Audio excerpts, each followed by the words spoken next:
Hey, I'm Duke on Twitch.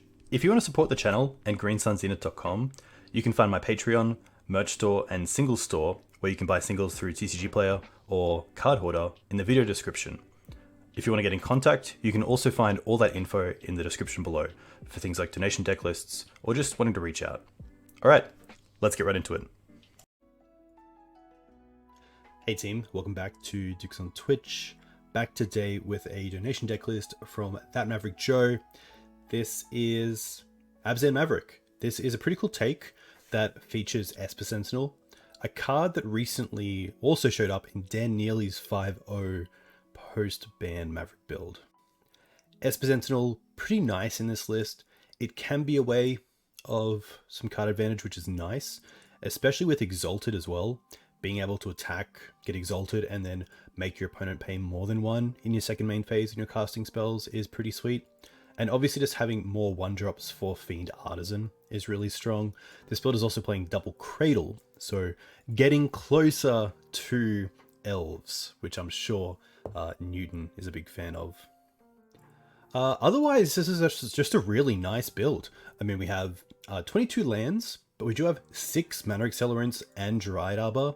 So in total, we actually have 10 ways to accelerate on turn 1.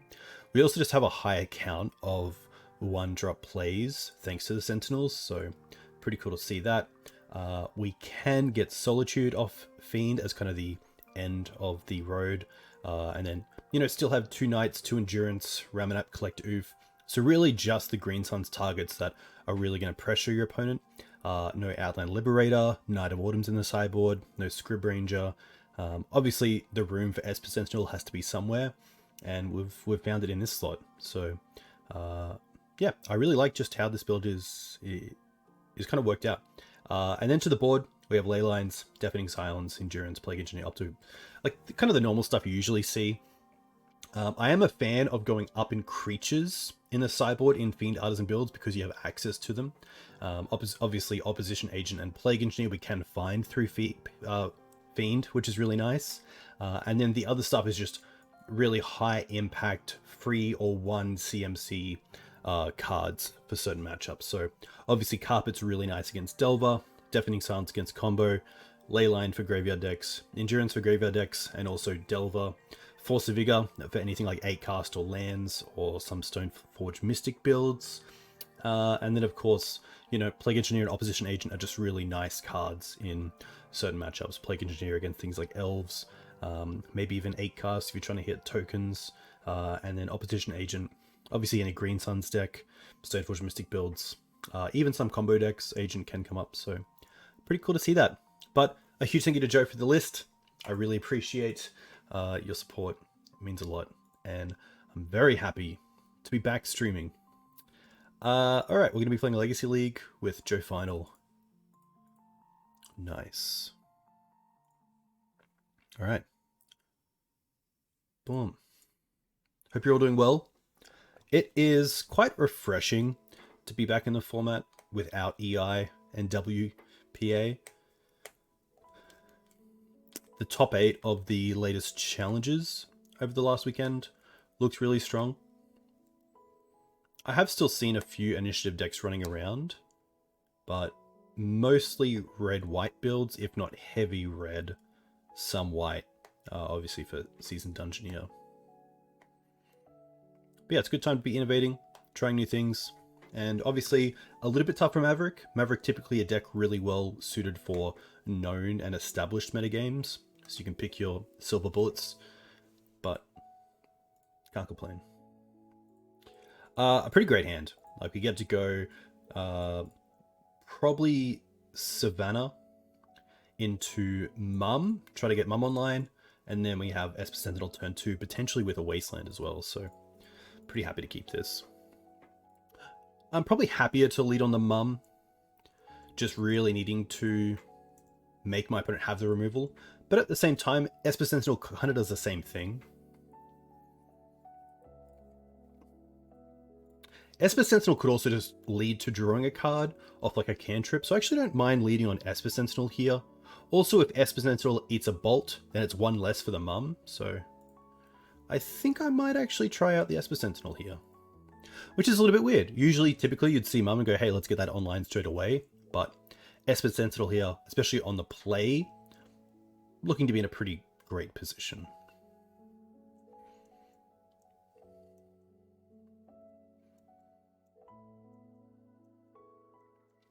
Thoughtseize, okay. So we get to draw a card here. We get to wasteland them. And then obviously we have a few plays next turn as well. I assume they take the Knight, because next turn we can actually play the Ignoble Hierarch for free. Play the Cradle, get 2 mana. Tricky. We're definitely wastelanding, and then probably playing the Ignoble Hierarch.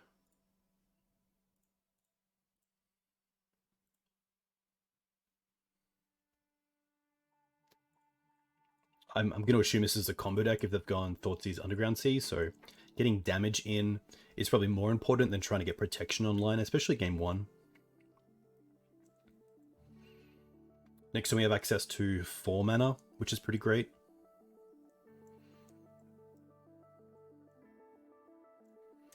I also shouldn't 6 just in case we draw into Endurance. Okay.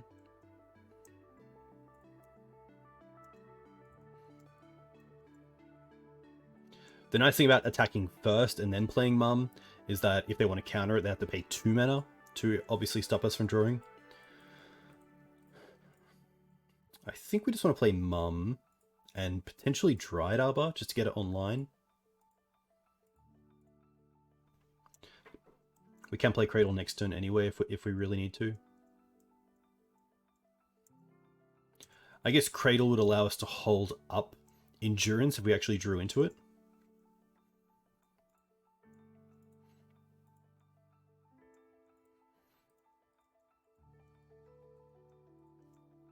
Okay, they're going to pay for it. That's quite nice. Yeah, I actually think looking back now, I should have played the Cradle. Just in case they tried to go off and they went through something like maybe a Past in Flames route that having Endurance. Oof, that's a fantastic draw. So let's first off attack for 2. I think it's worth holding back the Mum. We could attack for 3, of course, but this should hopefully work out pretty well. We'll play the Cradle. And then I'll play the Thalia like this. And now Thalia and Esper Sentinel working alongside each other really well. As in this position, a Ponder would of course cost 2, and then they couldn't cast, or couldn't pay for the Esper Sentinel tax. Nice. I think Endurance or Green Suns is probably just our best draw here. Swords is pretty irrelevant. But there's some worlds where you can kind of maybe cheese out a win by swordsing your own creature in response to, or after all the storms resolved.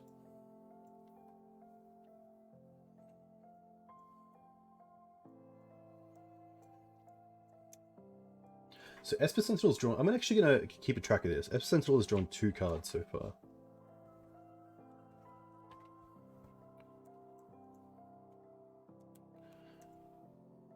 All right.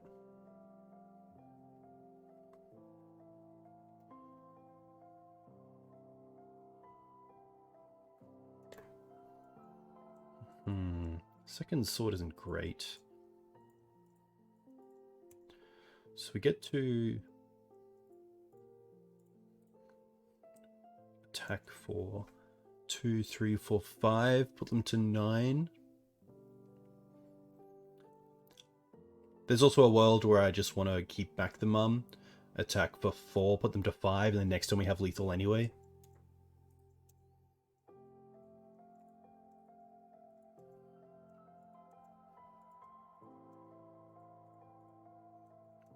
Playing the Plains allows me to hold up double sword, which means we can gain 3 life and go to 22 if needed.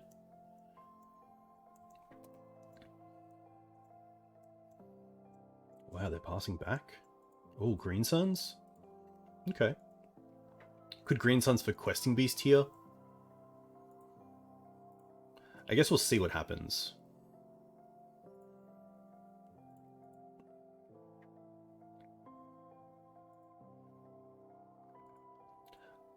We haven't actually shown black yet either, which is nice. Like, Ignoble Hierarch doesn't always mean we're actually splashing for black. 5 and then paying 1 for Thalia means we can Green Suns X equals 4. Are we playing Questing Beast? I actually don't think we are. Oh, that's all good. We can get Collector Oof. That's all good. We can get Collector Oof. Pretty much the same thing. And then attack for 5.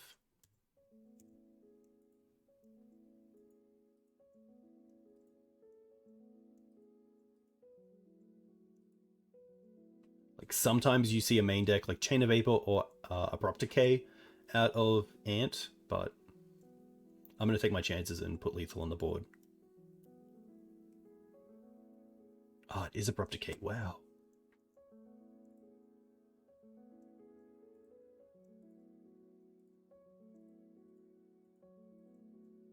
Tough.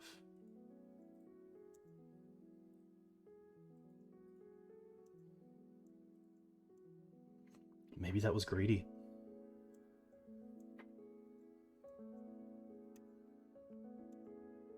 I guess we'll see.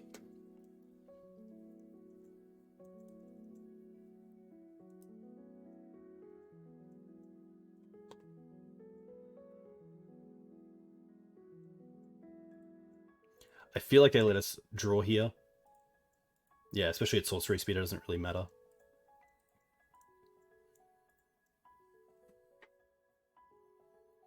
But they have to win through a Collector Oof. Which, to be fair, Lotus Petals and LEDs are quite good just to build up Storm. Sometimes you can just get there with ritual effects.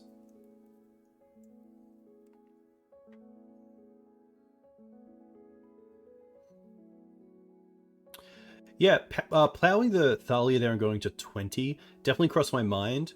The only thought is, now with Thalia off the board, I can actually Swords twice and potentially put myself to 21, which would allow me to survive a Tendrils for, I guess, 10 Storm. But really good catch.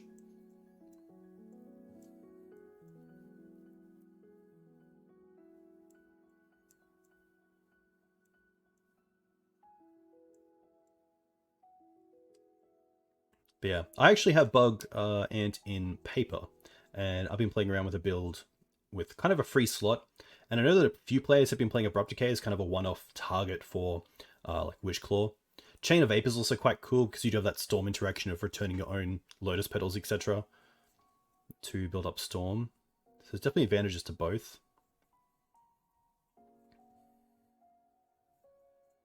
Yeah, I should have known we didn't have QB in this list. Still think Collector Oof is fine. Really builds that disruption / pressure part of the deck.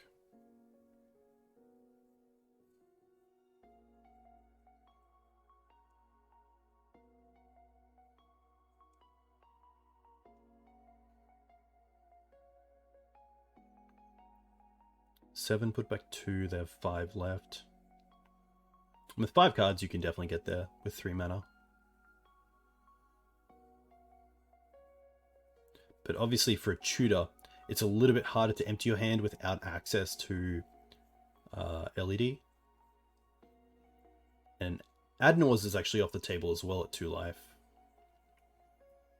So it's going to be tricky.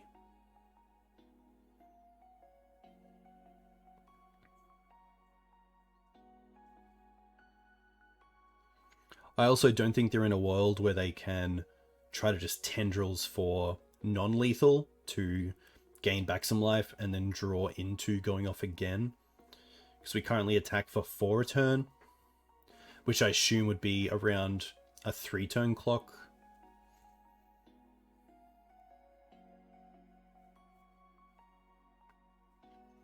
Yeah, typically do play Questing Beast, but this list is really just keeping in things like Collector Oof, Ramanap, Endurance, and Night. So pretty low on some of the more flavorful Green Suns targets. But all in all, I'm pretty happy to have Collector Oof against Ant in game 1. But yeah, would have been cool to have QB there, of course, because it does kind of win the game. But hopefully this one gets there as well.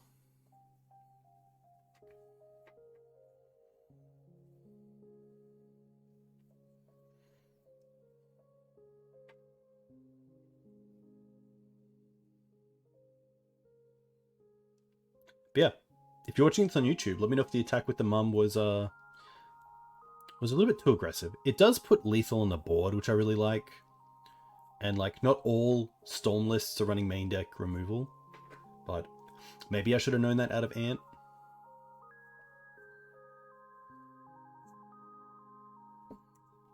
Another Brainstorm. Just digging one deeper. Draw 3, put 2 back. Draw 3, put 2 back, yeah. Guess it does add to Storm as well. One thing I never can tell is why sometimes it doesn't add Storm over here. I'm not sure if it has to hit like X amount of spells before Storm starts showing. But Storm is currently 2.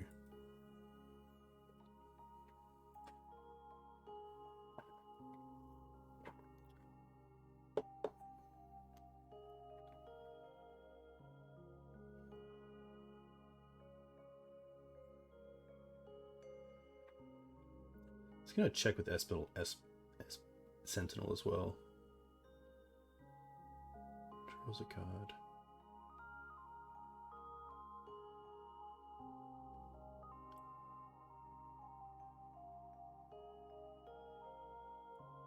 I believe I only cast or drawn 2 cards of Esper Sentinel this game. Still very good, let's be honest.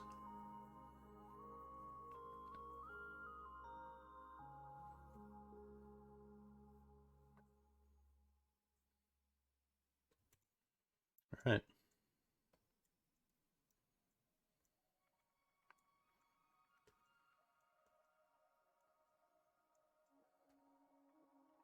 The funny thing is, Double Sword puts me to 21, getting rid of Collector Oof and, say, Esper Sentinel, and then Mother of Runes and Dried Arbor get there for 2. So we do have a line to win through Tendrils for 9 and Tendrils for 10.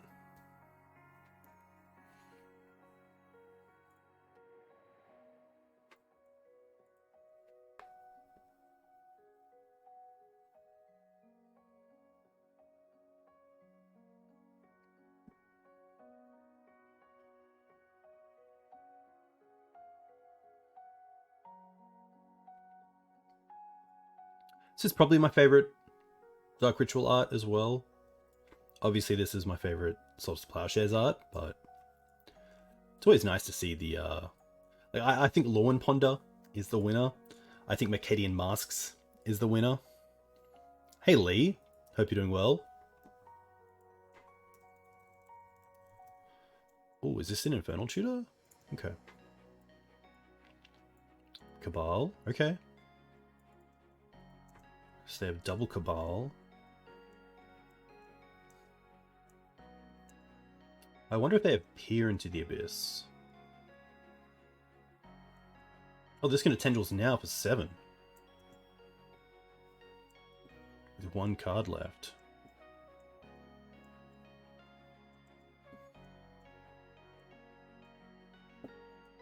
They are going to do it this way.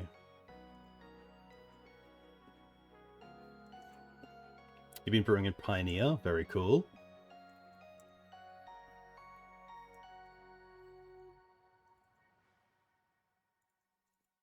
Grim Tutor?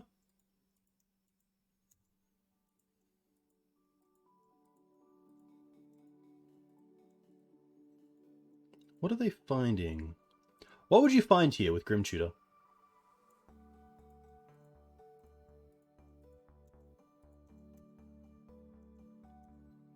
I honestly don't know. Oh, the Sentinel's pretty sweet.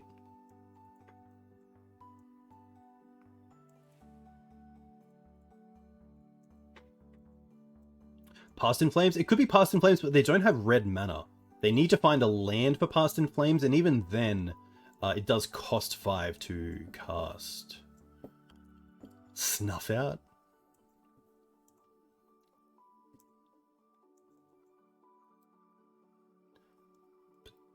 Maybe a Dress Down? I think like a Dress Down would be kind of cool for like end step Dress Down, and then try to untap and win from there. Fiend.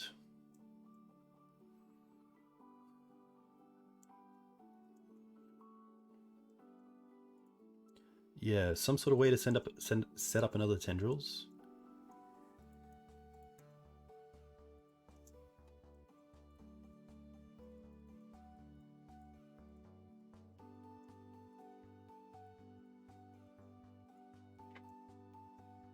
Three cards.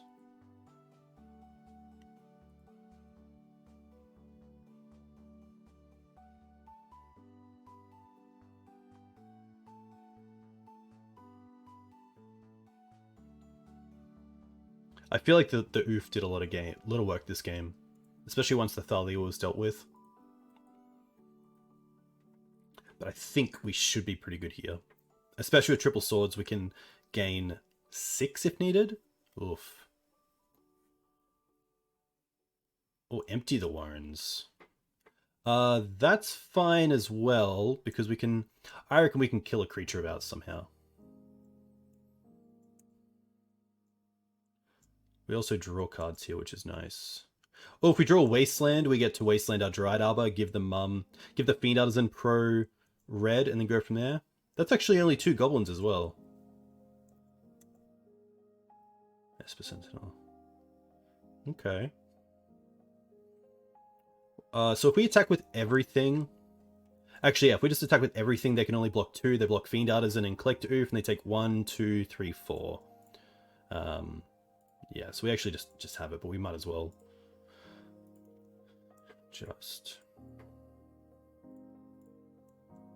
I could have actually casted the Ignoble Hierarch, but yeah. They have 2 blockers. If we attack with 1, 2, 3, 4, and then they block these 2 big ones. So we can attack with everything, including Ignoble Hierarch.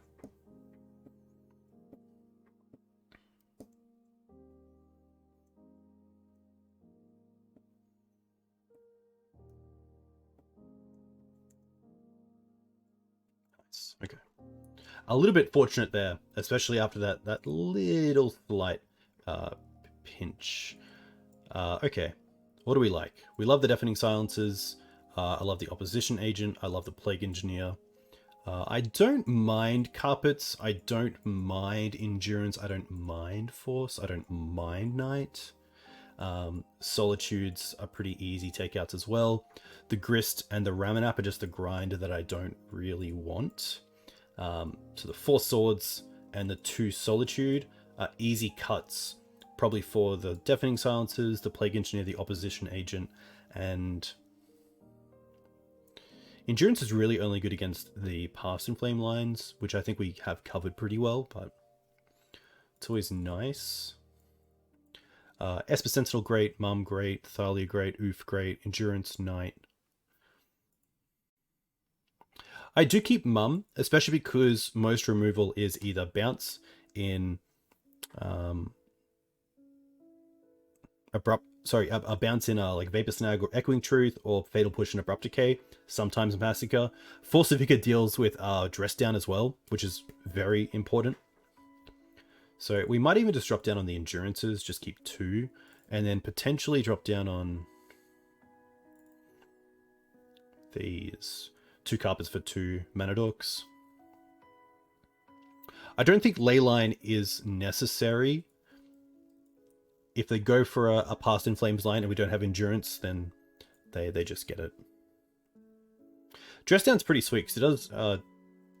like, it turns off everything from, like, Aethersworn Canonist to Meddling Mage to Gaddock Teeg or Collector Oof or Thalia or Mum. Pretty sweet card. Kills Constructs as well, which is quite nice at just keeping threats off the board.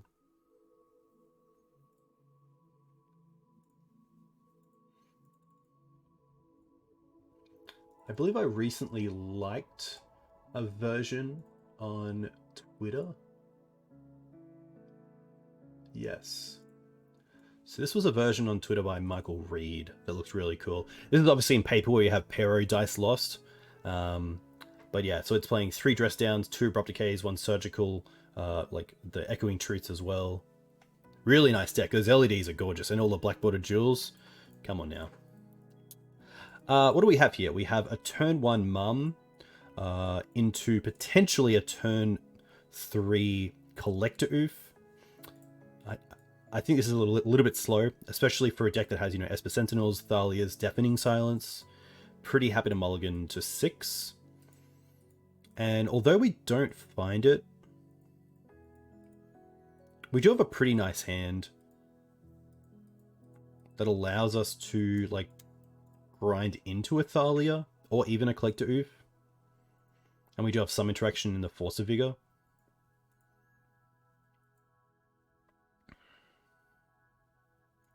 This also has mana online, which is quite nice. So anything we draw into, we can obviously cast. But there is a world where I just need to draw mulligan to a hand with something like Deafening Silence or Thalia. But obviously at a 5 against the deck that has turn 1 Thoughtseize opportunities, it can be rough. I think I will keep this and bottom the Ignobled. And then having double Fiend plus Force means that a Thoughtseize makes it a little bit harder for them to do anything with.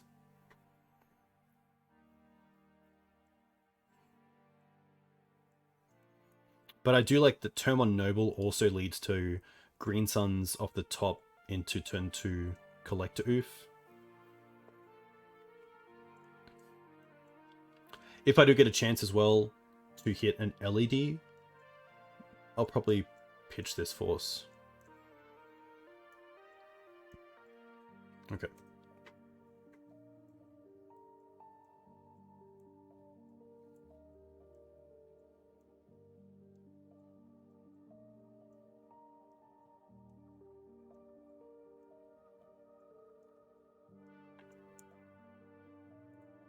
Okay.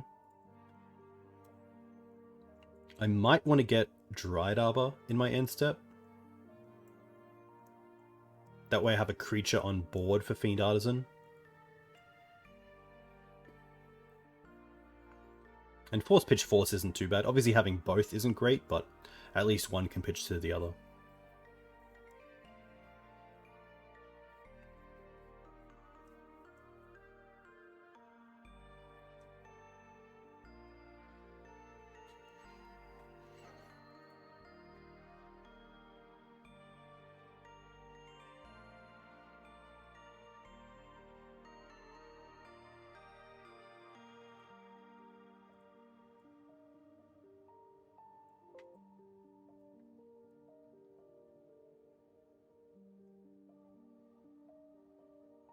Come on, opponent.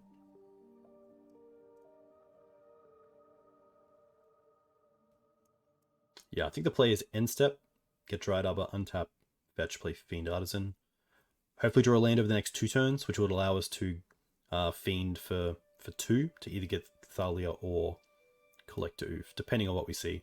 With the Force of Vigors in hand, I'm more likely to get Thalia, as things covered by Collector Oof are probably covered by these forces, but obviously things like LED can be a little bit tougher to force, because our opponent's probably going to play them when they're actually going to use them as well, and not get caught out.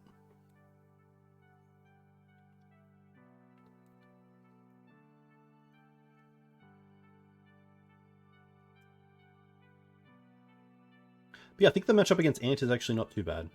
Tess is definitely a lot faster and can be a bit of an issue.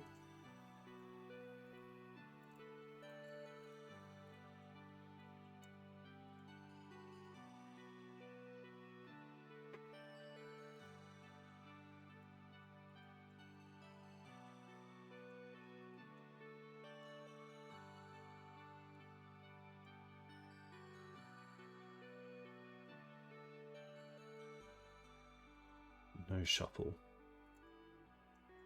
I am a little bit weary of Fatal Push, but I don't think I have the luxury of playing around Fatal Push. Okay.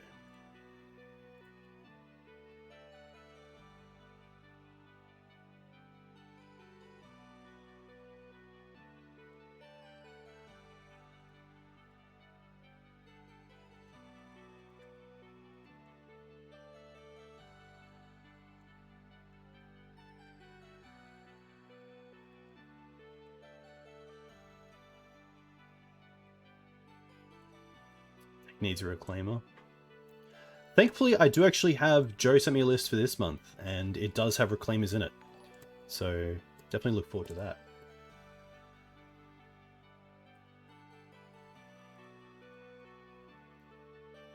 Last turn the Ponder was not a shuffle, so they liked what was on top.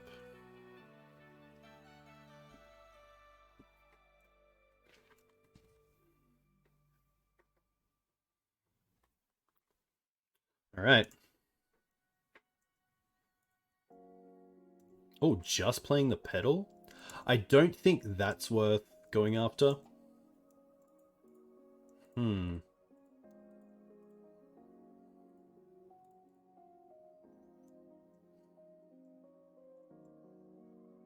I guess now we're getting ignobled online. Might as well swing with both. Could swing for Exalted for 3, but if they have like a decay for this, then at least we get 1 in. Pretty happy to leave the pedal for now. Seems like a bit of a bait.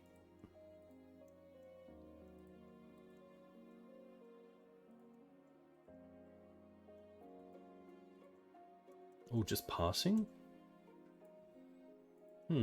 Okay.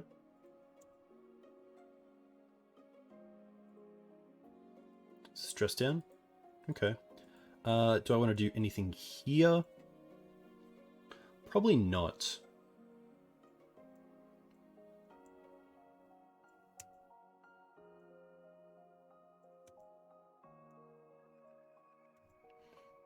Sadly, Fiend is only sorcery. Does this tap for mana still? No. No. Okay.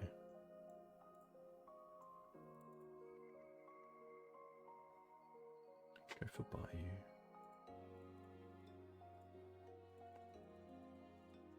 This still gives me force through a Thoughtseize, which is nice.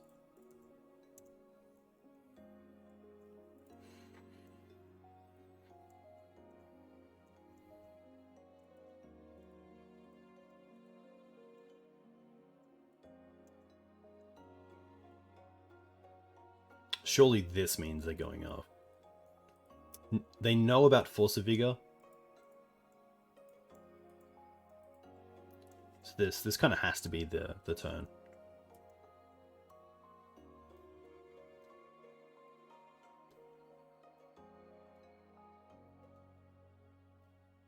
If they cantrip first, I'd be very, very interested to see why they played the pedal first, but here we go. Hey, Mengu, a huge thank you for the raid. Welcome all those from Mengu's stream. I'm Dukes on Twitch. I'm a legacy streamer. Usually streaming FedEx like Maverick or Naya Depth. We're currently in game 2 against... oh, this is actually interesting. So in response to the Cabal writ, we can hit the LED, which I think is worth doing. I'm happy to get rid of the Knight as well.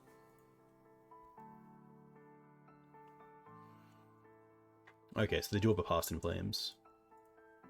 And obviously a fair bit of mana here, which is tough. Yeah, big congrats on getting back on the Pro Tour, Mengu. Very cool to see.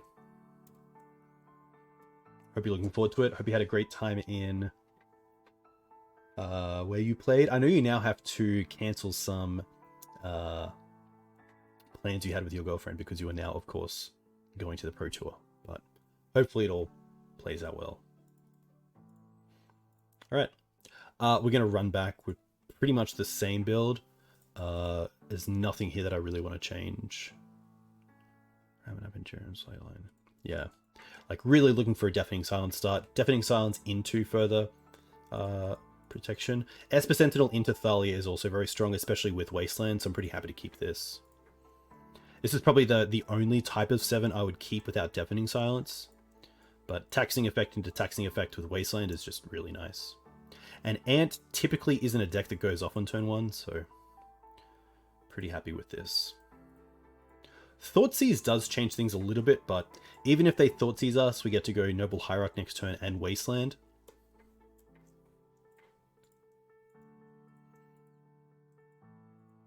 Nice.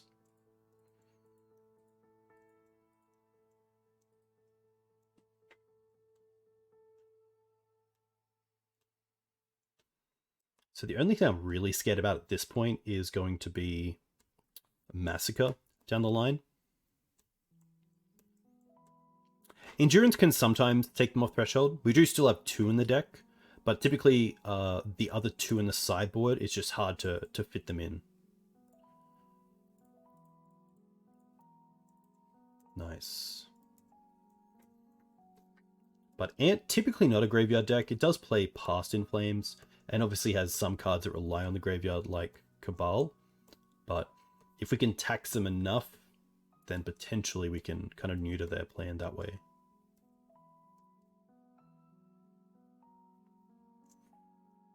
But this is a great spot. They can't cast Stress Down. They can't cast Abrupt Decay. They might just have to spend 2 mana here to go for another cantrip. Yeah. We get to draw a card.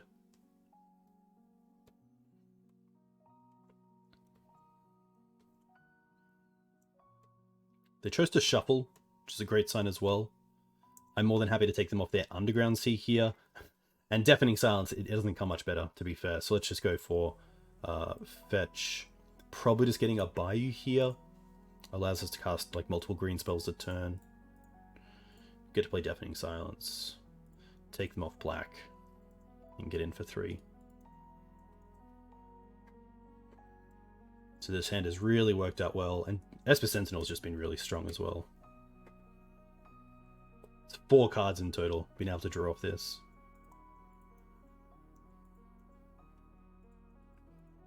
Okay, so currently we can Green Suns for 1. Not great, but next turn, thanks to these Ignoble Hierarchs, etc., we can Green Suns for Collector Oof and hopefully just cut our opponent off from being able to win the game.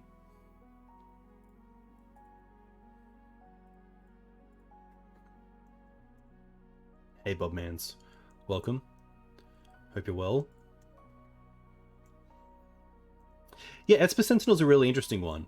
I think if you play it in Mav, it's best as a 4-of, because you just want to see it as much as possible early on, and of course you can't Green Suns for it. It's obviously really nice as well with Exalted, as you get to attack in your attack phase, and then just cast your spells in your second main phase. And if you've attacked with Exalted, then your opponent has to obviously spend more to stop you from drawing cards.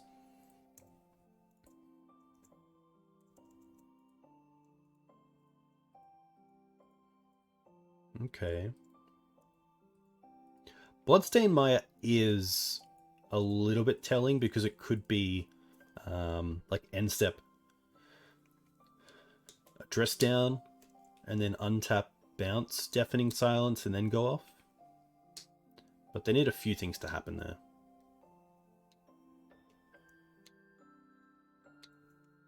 Just a pass.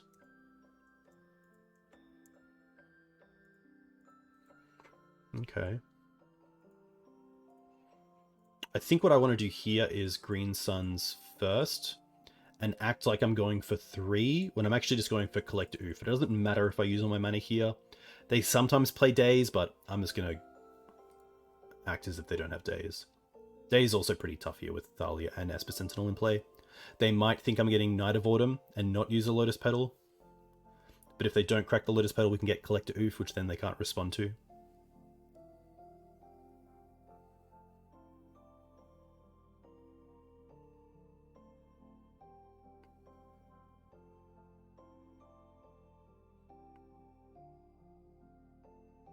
It's tough as well because if they have Dress Down and they cast it now, it obviously goes away in our end step and isn't there during their turn.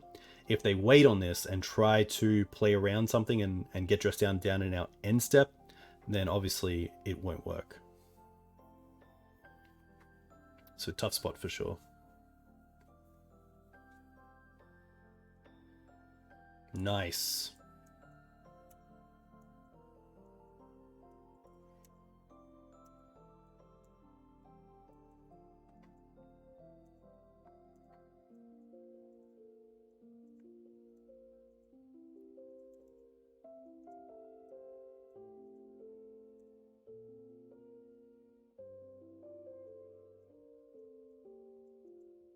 Okay. Wasteland would be really good. Second Thalia isn't noteworthy.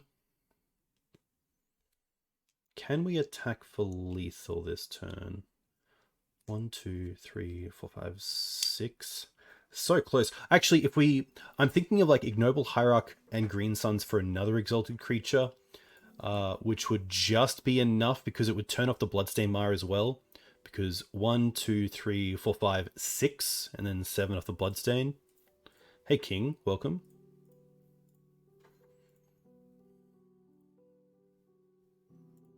I think that's got to be the play.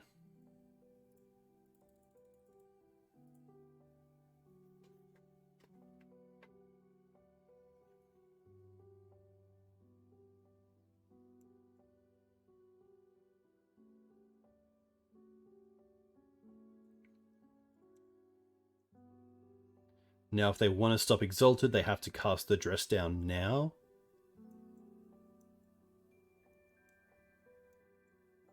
But hopefully, especially with the Mum, it's just going to be a little bit too hard.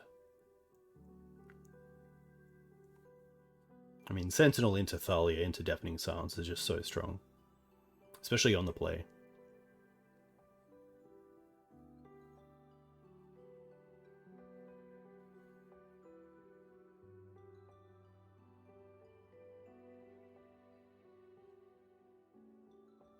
Abrupt Decay doesn't do it because of Mum. A Bounce Effect doesn't do it because of Mum.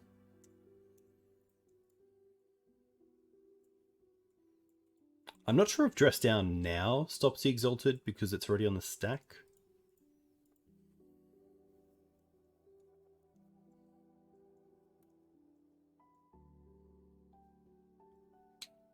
Tough spot for sure. Massacre's Sorcery. Like, Sudden Edict is split second, but we can just get rid of a Exalted creature. Now they fetch.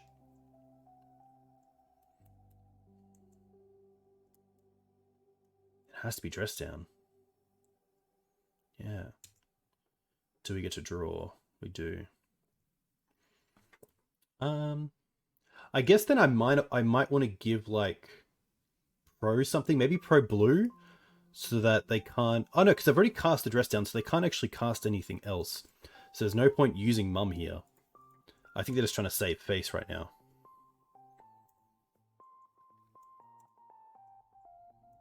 Oh, but the Exalted triggers work anyway. Done. Nice. Looks like the extra Exalted creature did it. Very cool. Alright. We're on the board. And hey, a huge thank you to those who stayed after Mango's stream. Hope you're all doing well. If you like Legacy content, you can find me here on YouTube. You can find me here on Twitter. And of course, at thegreensunzenith.com, which is a website dedicated to Legacy Maverick. And here's my Discord. Boom. Yeah, Joe has sent me a really cool list. I really like how smooth it is. Like, you obviously have your 10 ways to accelerate. You have your 4 Thalia, 3 Mum, 4 Esper Sentinels. You have like a small removal package in Grist and Solitudes. And then you just have like kind of the real silver bullets of the format right now in your Fiend Artisan deck. So like no Questing Beast, no Scrib Ranger, no Outland Liberator, things like that. So it's pretty good. How's the spider today? I haven't seen it. For those of you who didn't see yesterday, I did see a spider in my room on stream. It was pretty big. Might have got scared. Who knows? And then it actually screwed up my webcam because I hit it. But looks like the spider is thankfully more scared of me than of I am of it. Is it 2/4 reach? It's 2/4 reach, and every time I move, it creates a 1/1 baby spider. Because I'm actually seeing a lot of baby spiders around. So, thanks for bringing it up. Thanks for bringing it up. I really appreciate that. It was a really great time. Really enjoyed it. I think this is exactly what I would say if I saw it, and Mum was like, "You gotta pick it up." Right, on the play. Pretty cool hand. Pretty happy to keep this. A lot of mana. Can start off with Noble Hierarch. We can pitch if we really need to. Opponent goes to 6 cards. Savannah Noble Hierarch means that next turn we can actually do a lot with Cradle as well.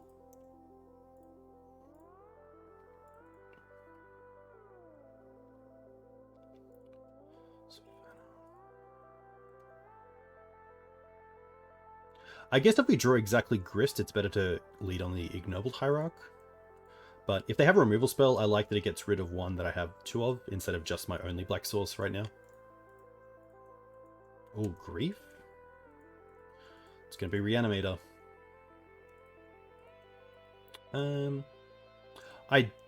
I could Solitude this now, but I'm not going to. I'd rather not go down on, 3 cards instead of just 1.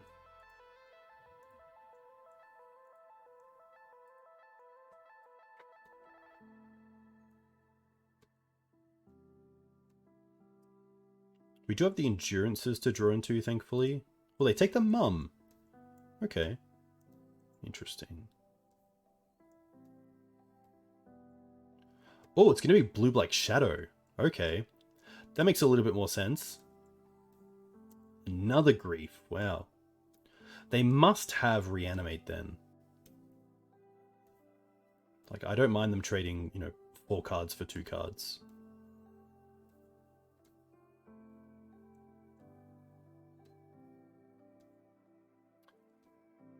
Huh. Okay. That's fair.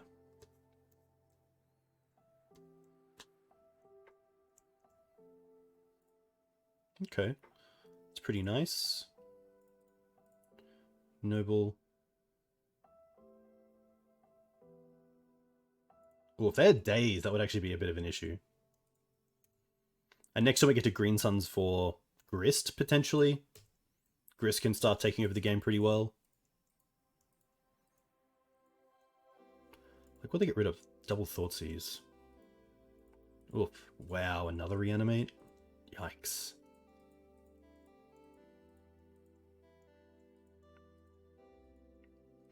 We have a fair few good top decks, so we have access to 2, 3, or 5 mana as well. That's not it.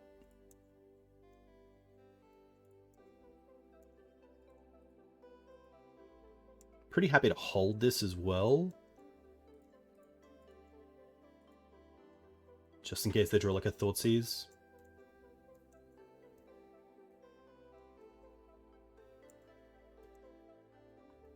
We're also only drawing 1 card a turn, so missing the land drop isn't too big of a deal.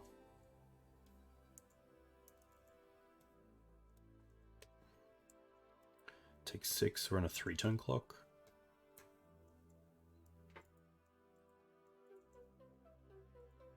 Okay.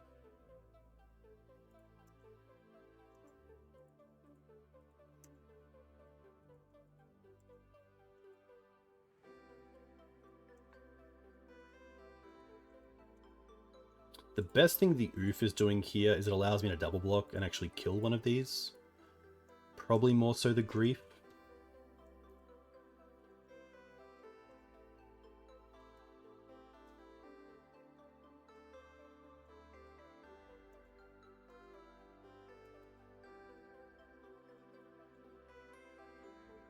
I think I'm happy to take out the Grief just because it can be harder to kill down the line potentially.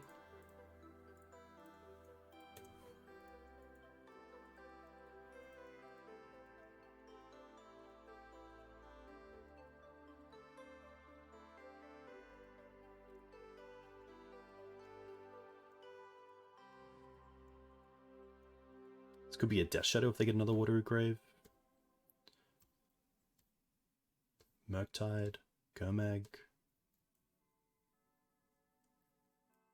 Gurmag, okay.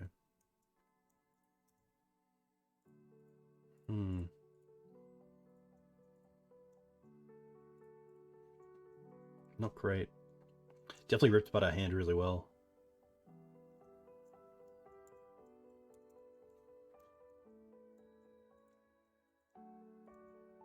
It's funny as well, because if we do Solitude the Grief, then none of this happens. It's a lot different.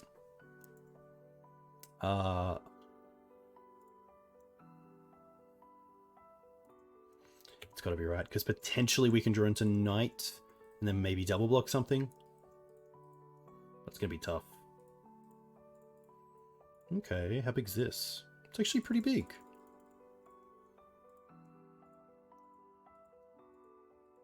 Okay, that's a 5/5. Hey, Lieutenant Obvious, welcome.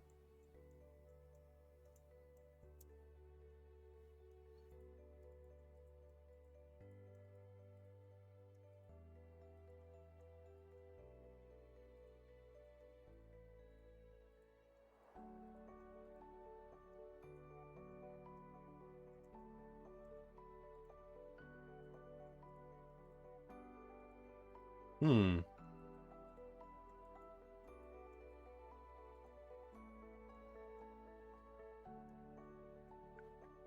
Huh.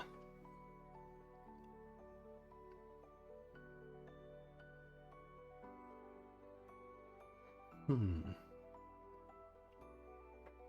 Am I happy to trade 5/5, or do I want to keep the Fiend around? I kind of want to keep the Fiend around here.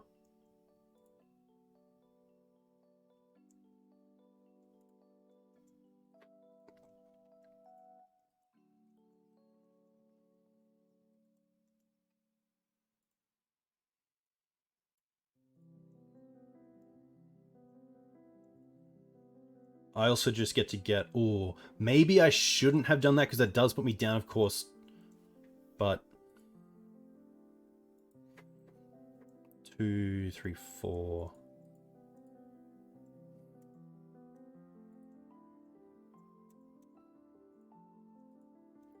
This obviously puts me like into wasteland territory as well, which is kind of lame. Maybe I should have thought that through. The only reason I fetched there is to play around Sudden Edict, potentially. Okay.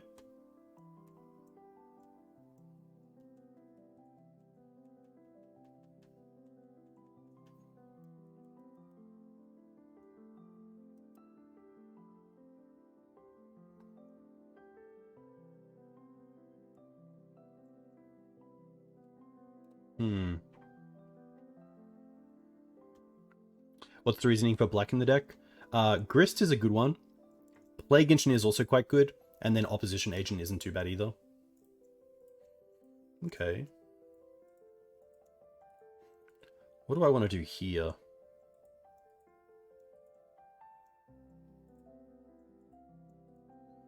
I think we want to get rid of the Gurmag. Allowing him to get the Solitude back would be pretty terrible. I try to play a little bit of paper. Probably every fortnight I try to get to Legacy.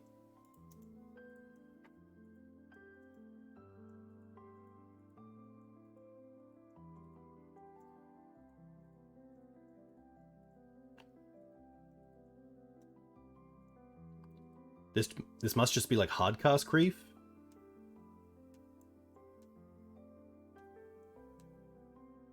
Okay. Which is obviously a bit of an issue as well. Fiend is only sorcery, correct? It had to be swords. It just had to be swords. It was only swords. Only swords did it. But now I think I also have to like just hope they don't have force blue card or land blue card and allow them to attack with both. Because I don't think we get there if we allow them just to not attack. We have to allow them to take a bad attack.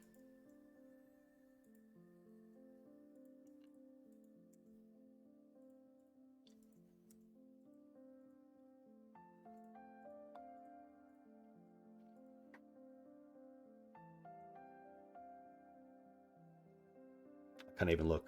I don't even want to look. Okay.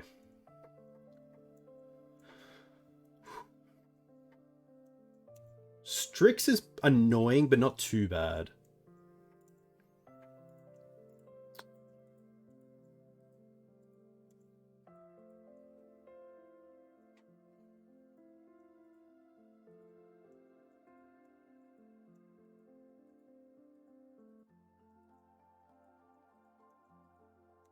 Chose to not shuffle. Ugh. Okay.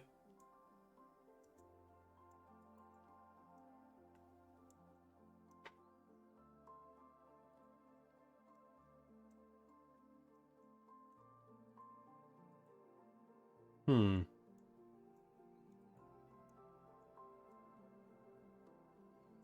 Am I happy to keep the board clear?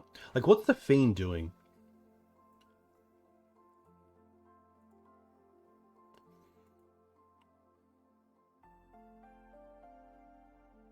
I guess keeping, like, I guess Death Shadow's off the board. Gurmag's already there. They might have another, like, Murktide, but Murktide's only in the air. Attacking to Stone Raid myself, that's very true. Ramar, thank you for being here, because that's a huge point. Losing Fiend takes me off 3 mana.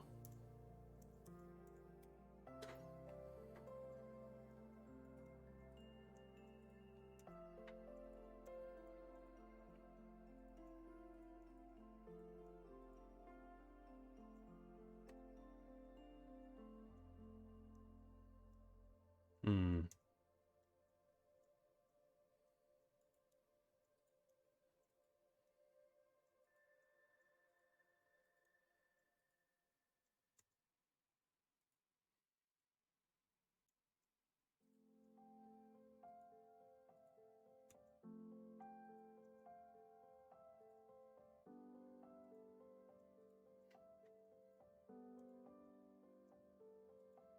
Tough. I can't even cast the Endurance because of the Fiend Artisan. Yikes. Okay. Oof is a pretty easy cut.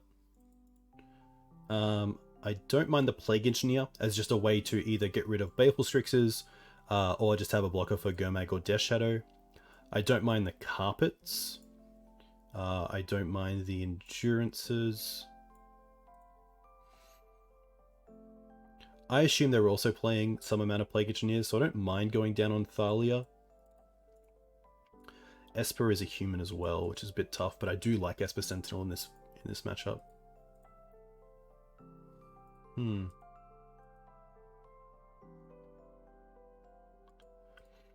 Yeah, I'm not sure if I want all 4. The Fiends are a little bit slow, but they're also quite good against just the 1-for-1 removal that our opponent has. Yeah, Sentinel's definitely a lot better on the play. I could see myself going down on mana acceleration just a little bit, especially for the 2 Carpets. Like a 2-for-2 trade seems fine, and then potentially just going down to 2 Thalias as well. A pretty great hand. Like Esper Sentinel, obviously like Plague Engineer is going to break apart this hand, but it's going to break apart most hands that have early aggression as they're all humans. But other than not having removal, I'm pretty happy with this. Especially Sentinel into Sentinel. I also don't mind going Karakas into Sentinel in case they have Wasteland. I don't really want to show like an early green source too early. And Karakas doesn't really have a role in this matchup other than potentially saving Thalia at some point.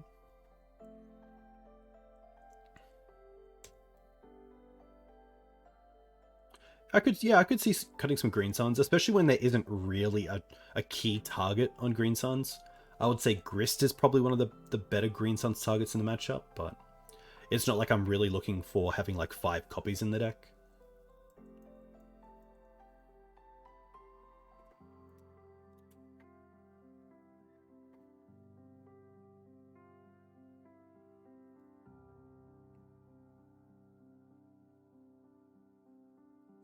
Ooh, Snuff Out? Okay.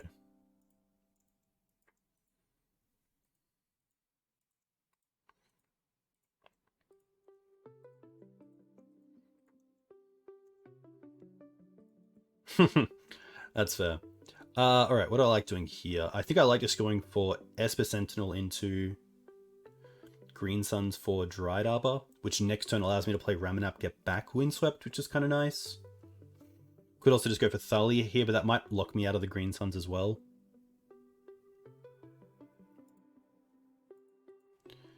And at least if we get Esper Sentinel first and then they daze this Green Suns, we do draw a card, which is kind of nice.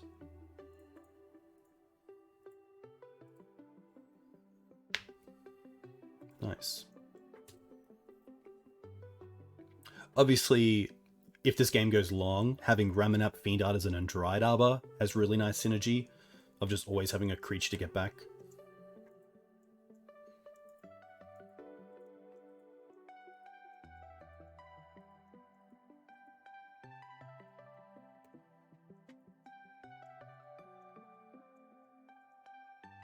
I think they take the Thalia here, but the Ramanap could be a bit of an issue down the line.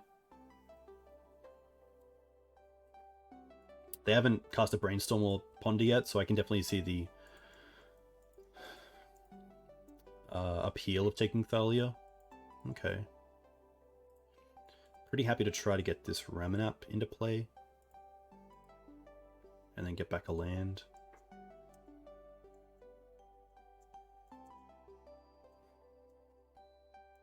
Just getting little bits of value is really nice. Even just the land back from Ramanap is a little win.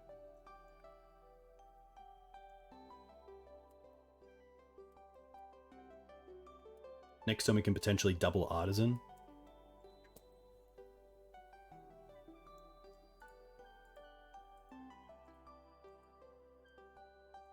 Totsies.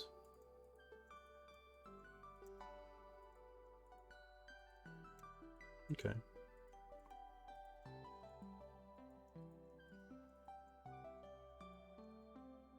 Wow. Okay. Obviously just didn't have the removal to keep up with the deck. On the draw. I don't mind leading on Mana Dorks, so I could see like a Green Sun's out for a Noble. Esper's, obviously a lot of these cards are a little bit worse on the draw, but I think Esper Sentinel has really shown up in these past two games, or past two matches. I think that's the only change I'm going to make. Yeah. Like, sometimes I think of Night of Autumn as just a nice card to get off Green Suns to hit a Strix, but otherwise it can be a little bit lackluster. Happy to keep this.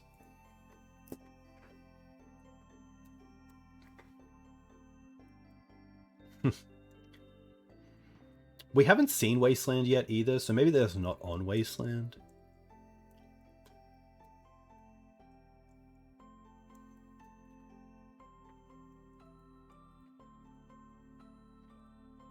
I think here as well, I'm not going to lead on a basic because we have these nobles.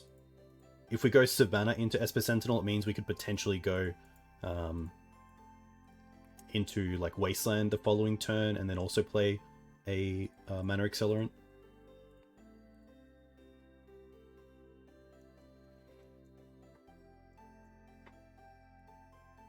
Okay.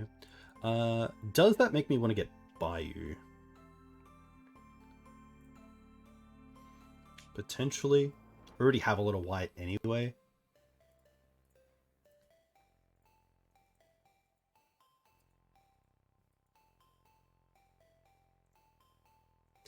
Okay.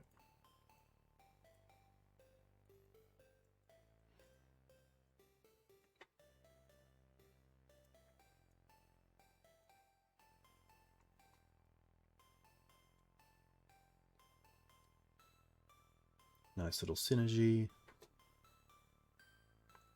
Reanimate Grief.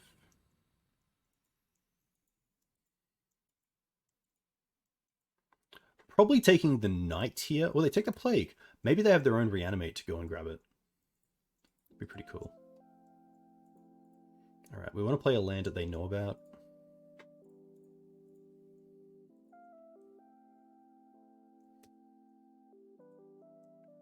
A fetch land would be fantastic off the top, or a Wasteland, as it would allow us to play the Knight as a 4/4 that obviously can double block the Grief with the Ignoble Hierarch and then not trade either. Hey Curtis, thanks for the follow. And Alan P, thanks for the follow. Hope you're well.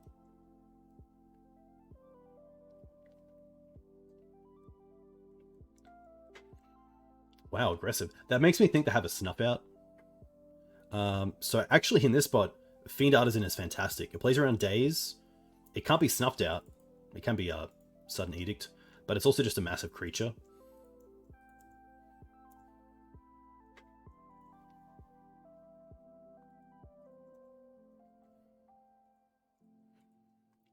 Two cards left for my opponent. I mean, if they fetch and go to 6, they're so close to just dying. Like, if they fetch and then we draw Endurance, we can just... Yeah, well, they're going to keep back the Grief.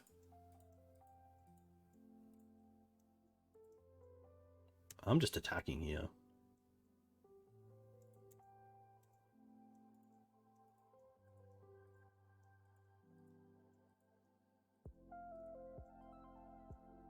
They didn't attack and didn't block. Okay, something's up.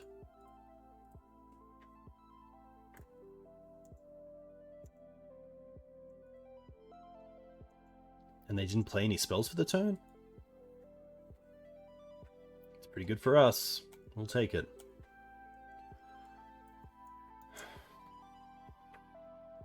Pretty nice. I think the only thing I missed there was potentially some sort of removal in the sideboard, whether that's Path to Exile or even Snuff Out. More copies of Solitude wouldn't be too bad, but probably something a little bit cheaper that doesn't take obviously another card to draw into.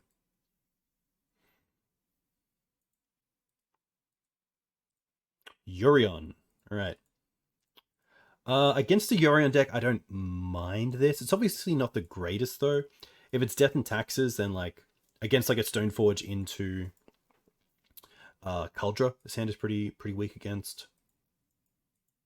Like, the Collector Oof kind of makes this just a 6. I think there's a better hand, especially with Esper Sentinel. Oh. Okay. Probably keep bottom the Cradle, Green Suns for Dryad Arbor.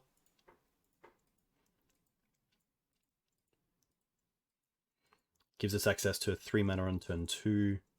We have Swords for Mum. We have Wasteland if they go for a non-basic start. So not too bad. It doesn't... Yorion doesn't also just mean it's Death and Taxes. It could be like a Bant or 4-color control deck.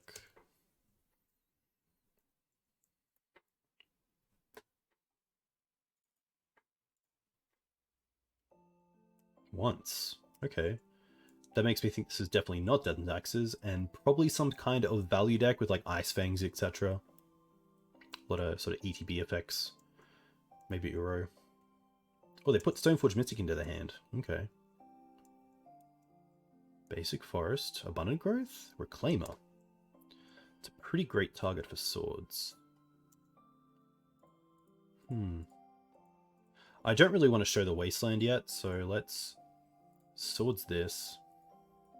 Play Bayou, attack for 1.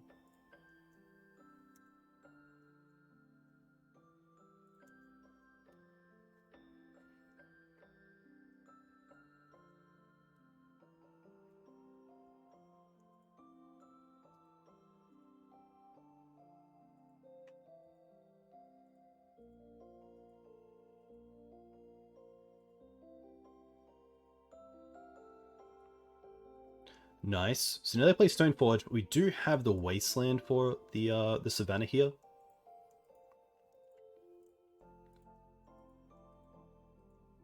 They reveal Kaldra.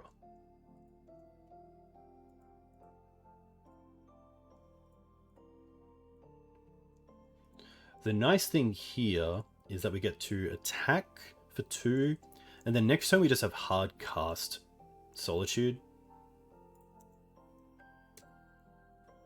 So the hand's actually turning out not too bad.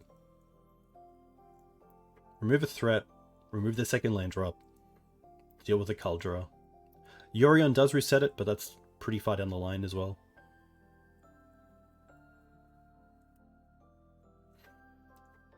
Annoying, but not too bad. Again, just a good Wasteland target anyway.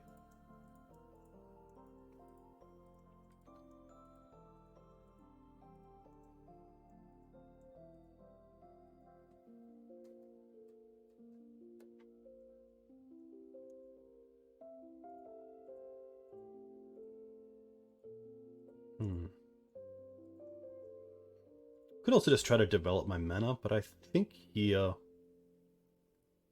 I'm happy just to hold up Solitude. I'm trying to think if there's a reason not to hold up Solitude and just to do it now. I don't think so, though.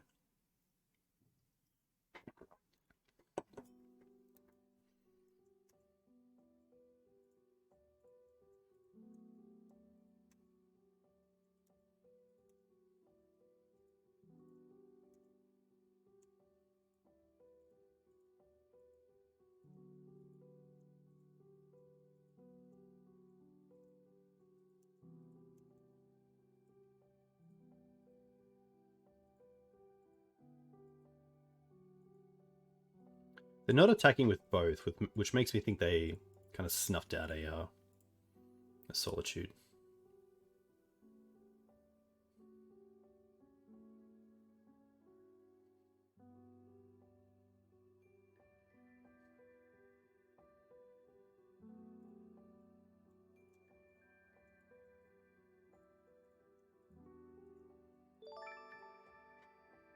Hey, Mining Man, a huge thank you for the sub. 17 months is strong, and I very much appreciate it. Hope you're doing well. Hope you're enjoying the content.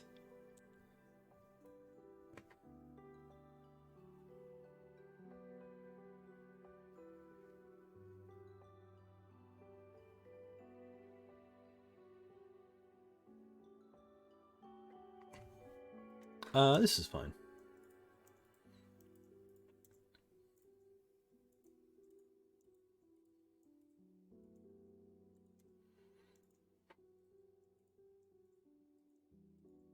Bog's okay.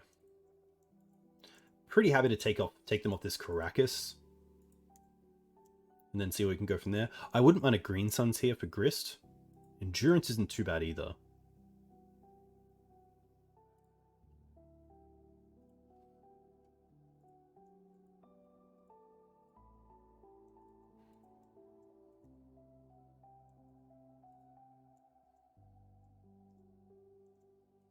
I guess I could have done that a little bit differently and held up the Dryad Arbor. So I could... No, I can't double block in any way, so it doesn't actually matter.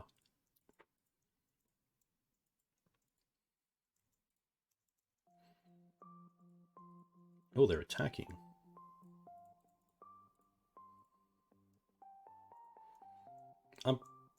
Oh, I can actually... Yeah, I can kill it, of course.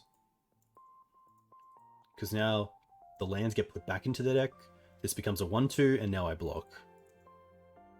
Aggressive attack from my opponent. I guess I only have like one card in hand, so I get it, but a pretty good win for us there. Like, if they need to now spend a removal spell on the Endurance, that's fantastic. Okay, Knight's going to be a problem, but this is where Green Suns for Grist really shines. Close. I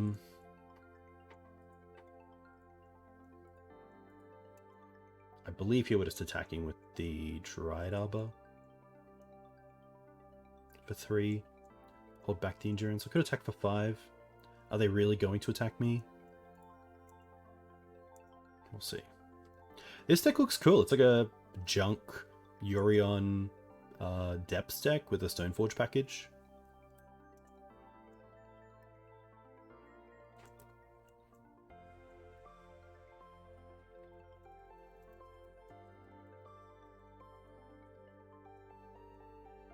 Not going to play the Krakus. I would love to potentially be able to hit something before they wasteland it.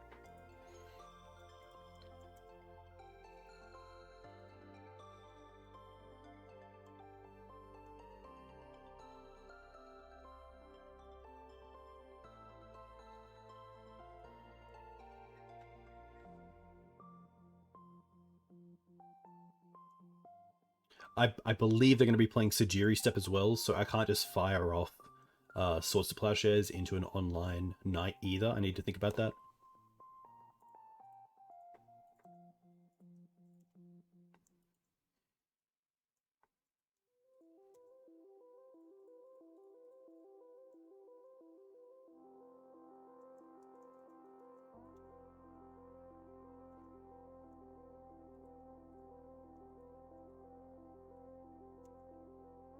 Can still attack here.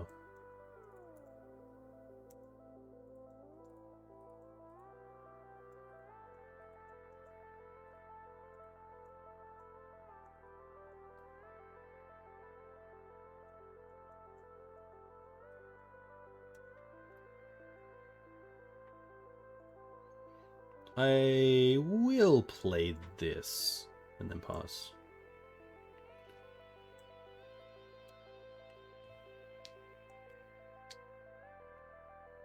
I wonder what they get. Could be just stage. They get another Flagstones, okay. And sack of Flagstones. Get a Savannah? Opposition Agent in this matchup is fantastic.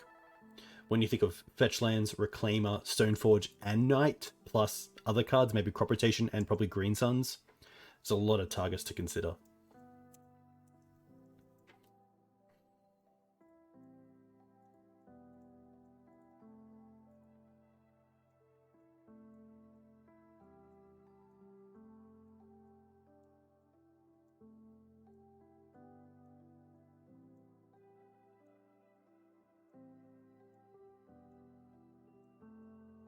This is probably just going to be for Sylvan's Safekeeper, if they're playing Safekeeper.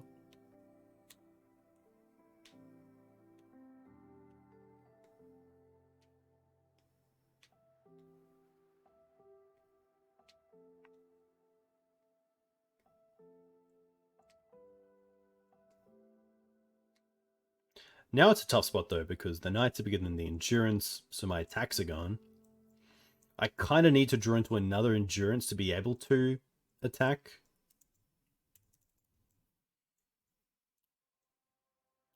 Just the one attack. Okay.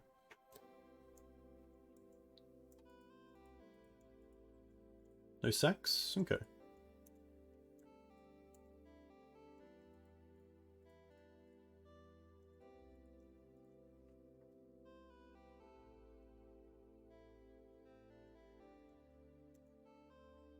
Okay, that's fine. I think the Endurance had kind of just already done its mark, so not too bad.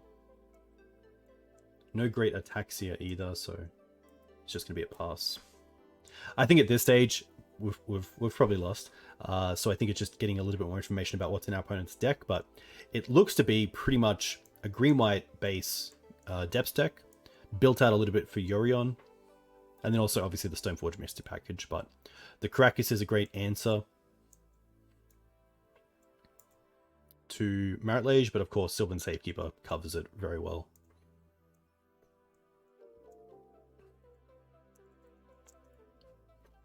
Hey Gamlu, thanks for the follow. Hope you're well.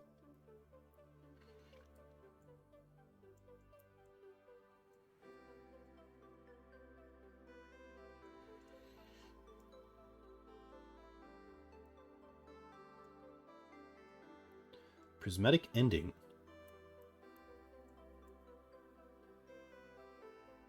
Paying the one.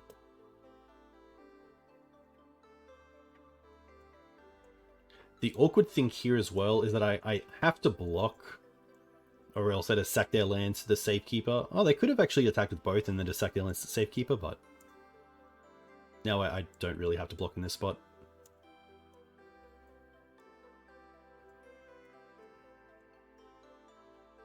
Endurance.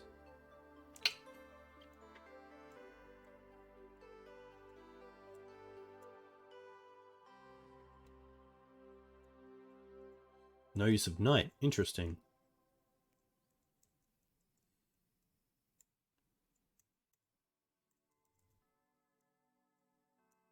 Yeah.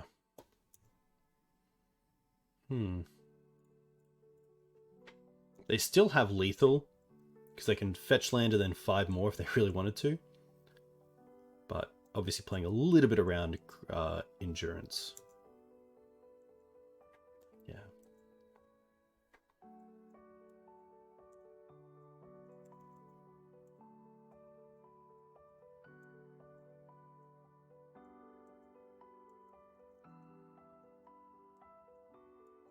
So 4 Thalias are a pretty easy cut in this matchup.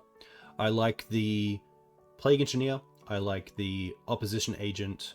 I don't mind maybe Force of Vigor if they're playing things like Sylvan Library.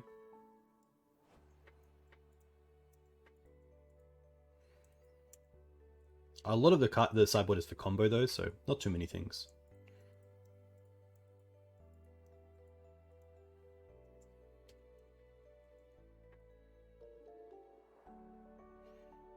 Hey J-Dog, thank you for the follow. Alright. So Thalia is a pretty easy cut. I do like the Plague Engineer, the Opposition Agent, the Knight, the 2 endurances.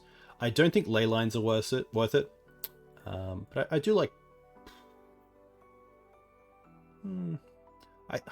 Yeah, I think I like Force more than Collect Oof.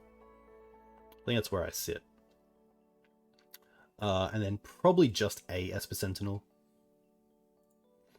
A fair amount of the deck is going to be creature based.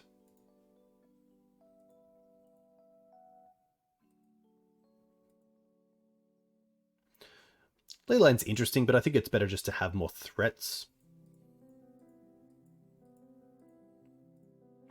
Plague Engineer, a really nice, clean answer to Sylvan Safekeeper. And then not too bad to just have as a blocker for things like Big Knights or Reclaimers. But obviously, Sajiri Step comes into consideration with those. Alright. On the play.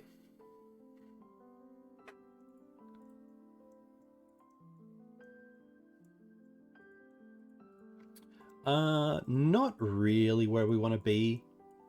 Like, turn on Dried Arbor, turn 2 Fiend. Okay. I think here we bottom... It's probably a Fiend Artisan, because this allows us to go turn on Dried Arbor. If they swords it, we get to go turn 2, go get Noble Hierarch, and then try to get this Knight online ASAP, so I like this.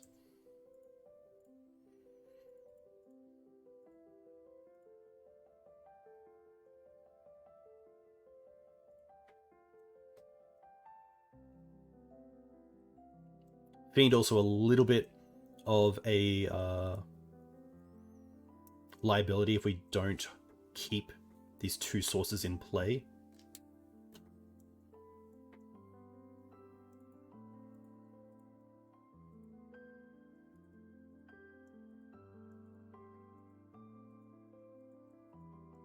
Okay. I do want to respect crop rotation here. So I am just going to Green Suns for a Noble Hierarch. Or potentially a Ignobled, because it gives me access to black.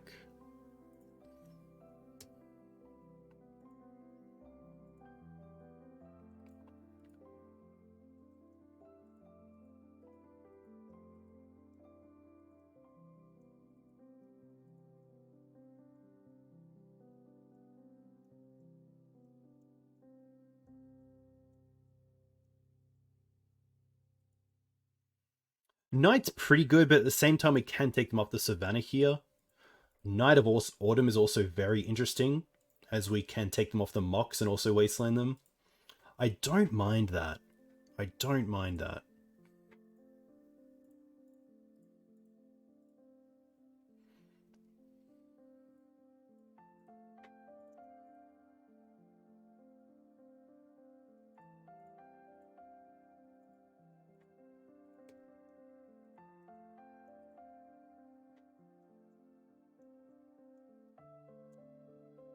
Pretty aggressive, but I think it does work well into what we're trying to achieve by playing this Knight and potentially Wastelanding the next lane they play.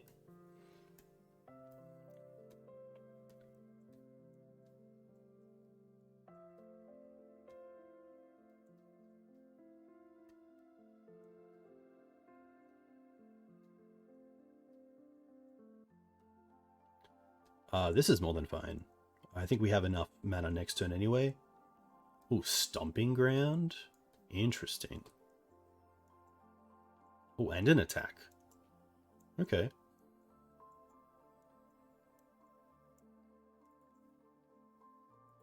Windswept.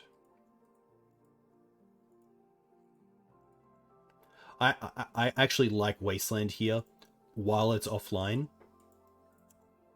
Get in with Knight and then play Knight next turn.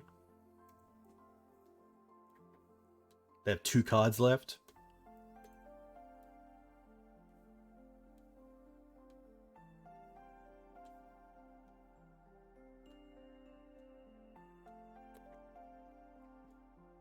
Okay. Not a forest, which is relevant. Hey Geo, thanks for the follow, hope you're well. Green Suns. pretty nice. Just going to go for a Bayou. I might go for Scrubland as it gives me access to double white.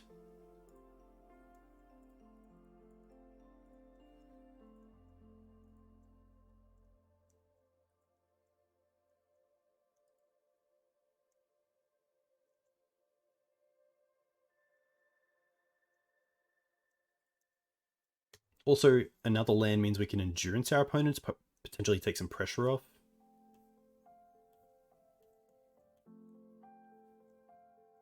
No swords is fantastic.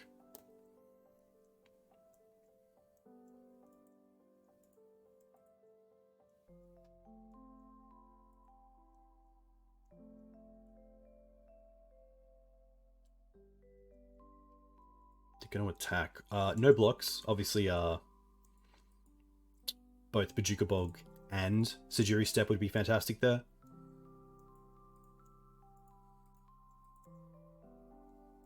Another knight.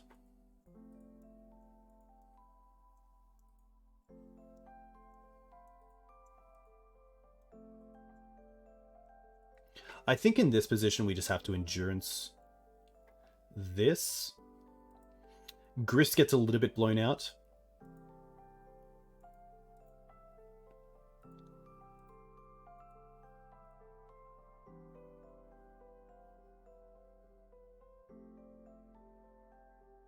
Yeah.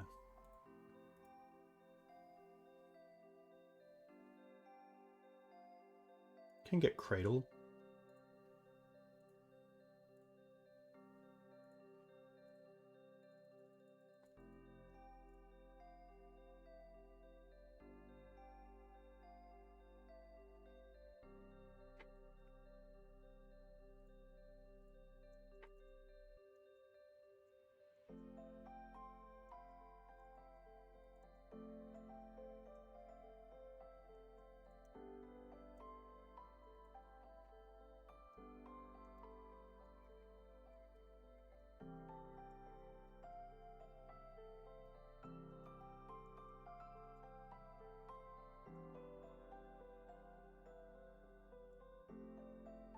This is fine.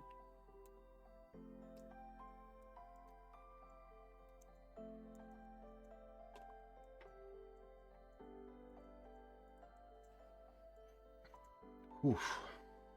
Okay.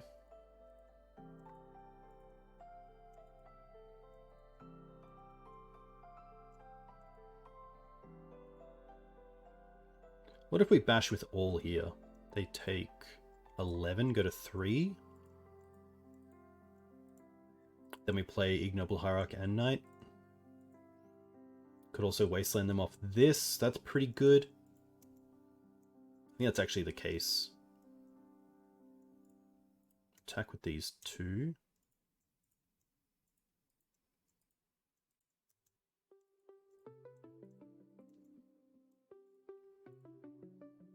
Play Ignobled.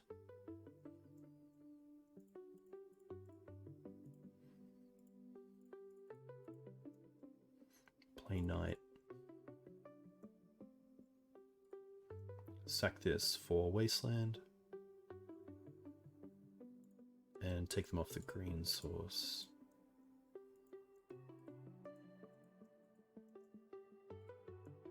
Ah, interesting. It's actually a sorcery in the graveyard. Huh. Yeah, really interesting choice, especially in a deck that does care about forests.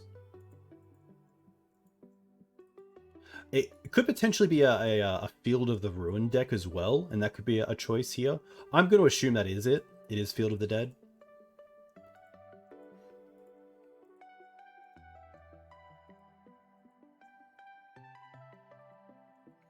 So now they have access to Bojuka Bog.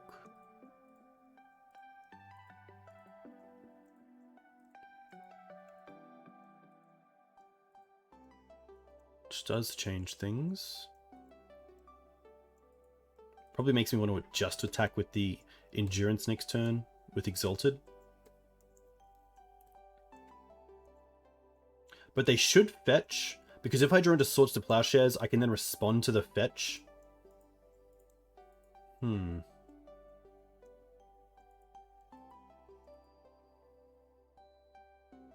Now what's up?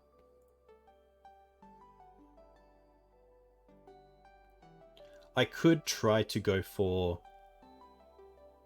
Swords to Plowshares here. Or Horizon Canopy, but I don't think that's worth it. I think I'd rather just attack with the Endurance and see what happens.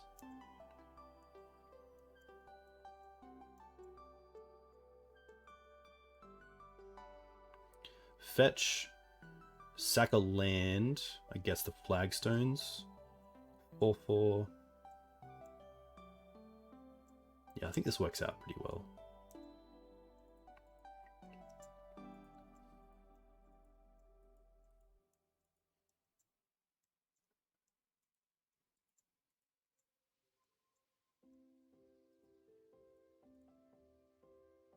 Mum also pretty crucial here, because it gives me it gives me a white creature, so that just say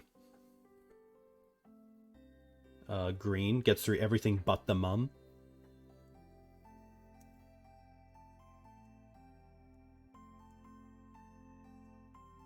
I'm also out of Wastelands. I don't believe I have any Wastelands left. There are 3 in the bin, and there are 3 in this list.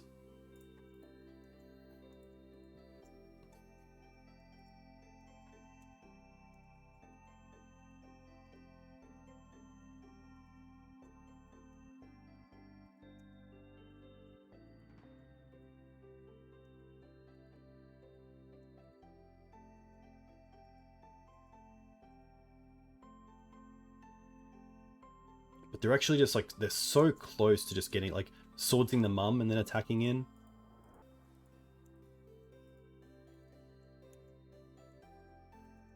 Okay.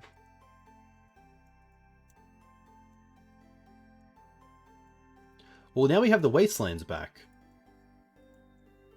Huh. So now do I Wasteland? I think I'm actually happy to do that.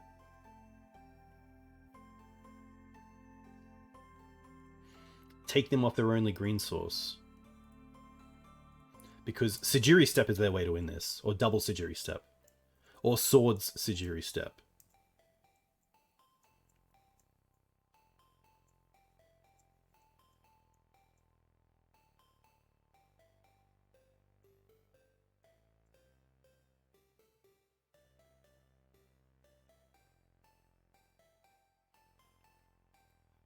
Ooh, pretty cool game. How did the spider story end? It hasn't ended. There is no end to it. It just keeps going. I haven't found it yet. I haven't seen it. Which is the worst. I wish I could see it.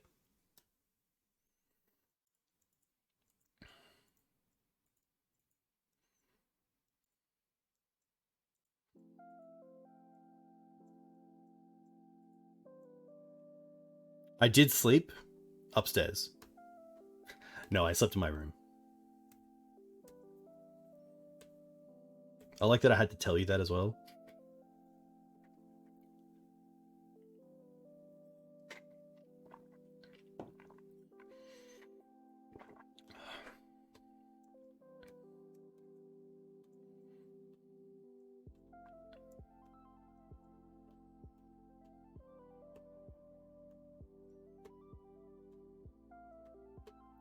Next turn I can just try to give give Knight pro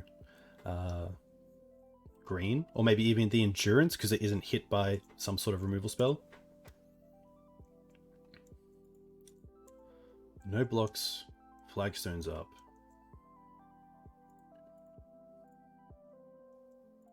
I think we just try to go for it here.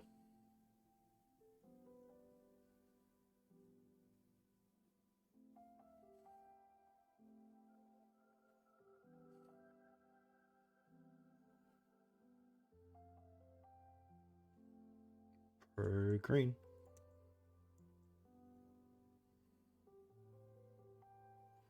They do have the swords. Swift. Interesting.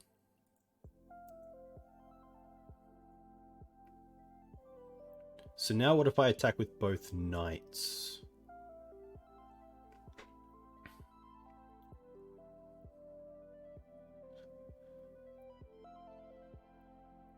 They could trade one and then double block the other.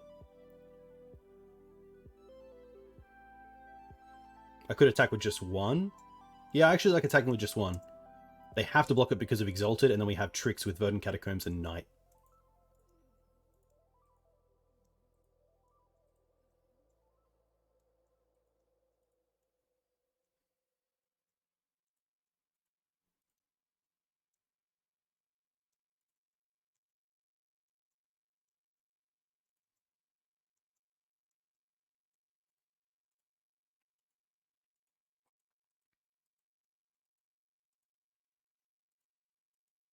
Now it's tough, because if they draw a land, then they have Sejiri Step for the win as well. So I think here I have to...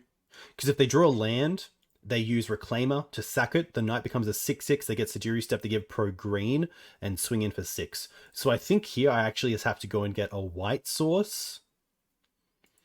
Float. Actually, and then, yeah, float white. Sack this. Go and get Canopy. Float, and then use a green to draw a card. And it has to be gas. It has to be good. Oh.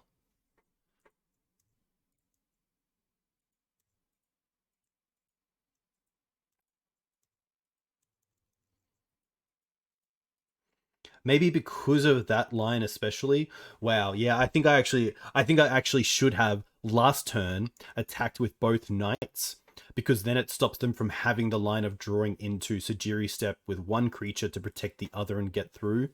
So that was a pretty major mistake, and thankfully our opponent didn't have it. But I think looking back, we should have attacked with both. Worst case, fetch, make them 6/6s.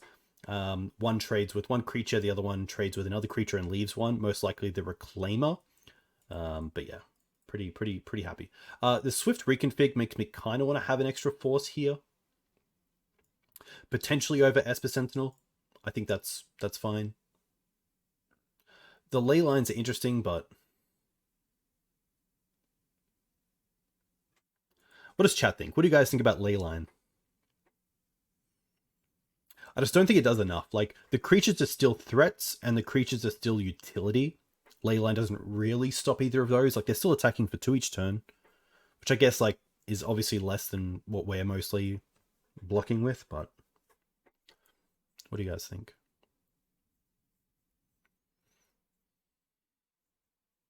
Just seems worse than Endurance? Yeah. I think Endurance is just great, because it's also a threat. It's much easier to cast. It's not a bad top deck.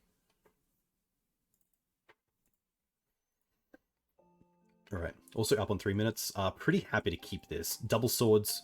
We have Mana Acceleration and Ramanap to get things back. Really strong. Leyline is great? Why? Why do you think it's great?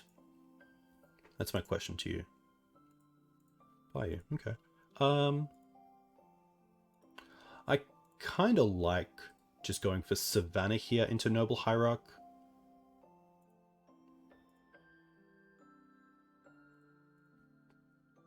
We can deal with the Giver later. They can't knight away the flagstones of Trocare because it's not a plains.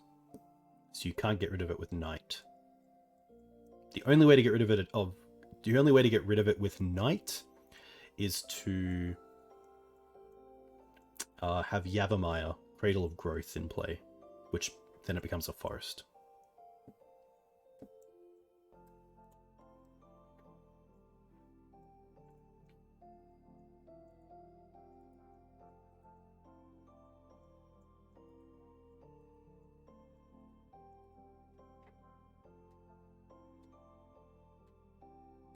Is this a Green Suns for 0? Okay.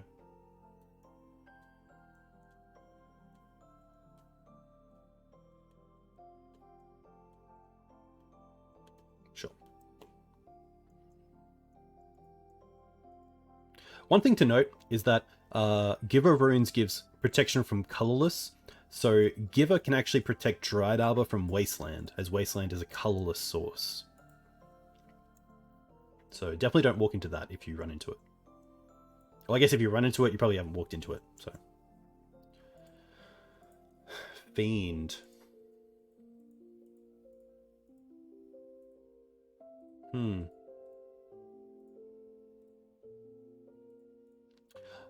This is an interesting spot.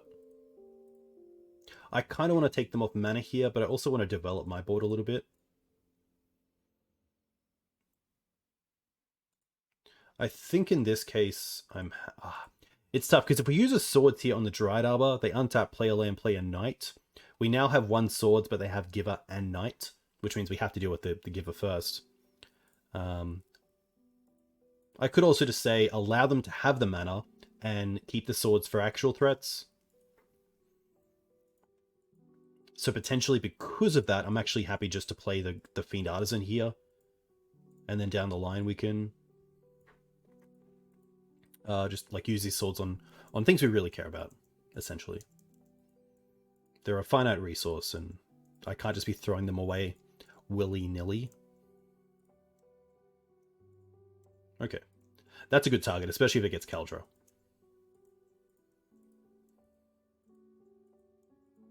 See how aggressive they get here. They do get Kaldra.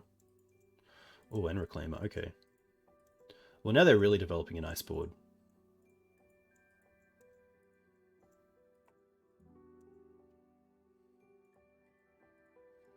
Okay.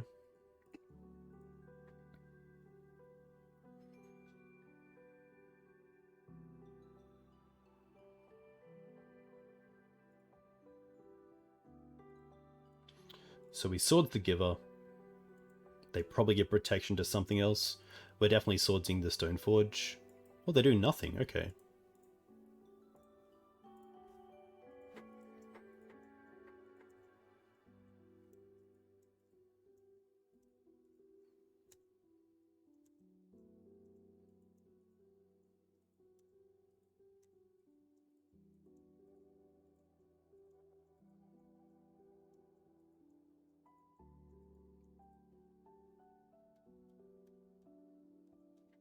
Honestly, no, I guess because the Green Suns gets me Dryad Arbor.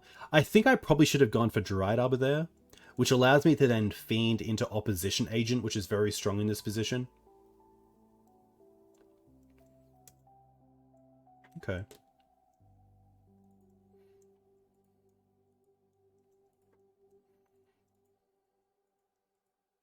Well, now we can just Green Suns for Grist, which I don't mind.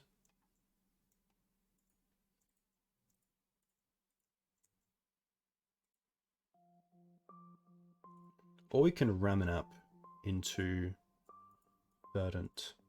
Ah, that's actually pretty good.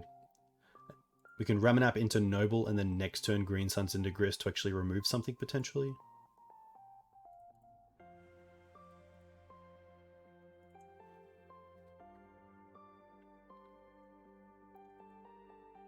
They don't bog, that's fair.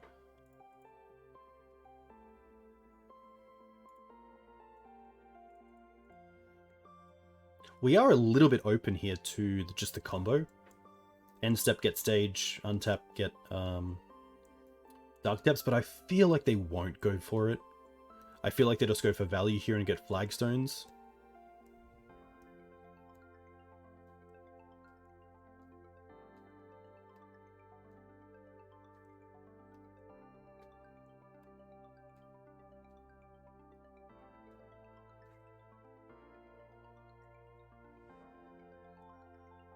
This will be interesting to see what they get.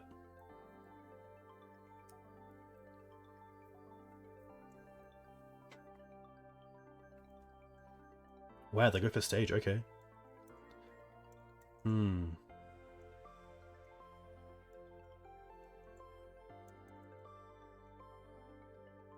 they attack? Okay, that makes me think they have a crop rotation.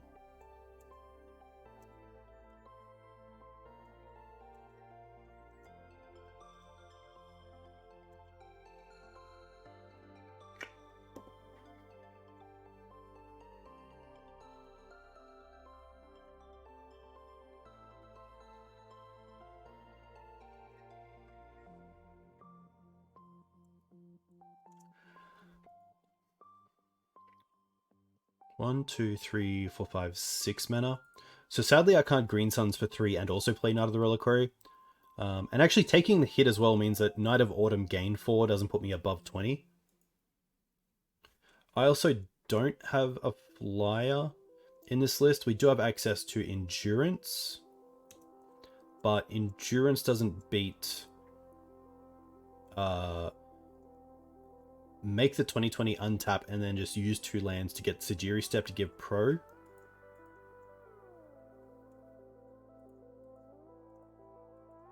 Honestly, I think we attack first, because an Endurance doesn't kill this, and this might make my opponent play something. No.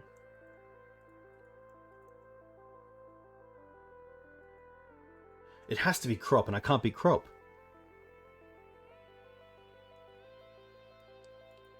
Sadly, Green Suns is only green creatures.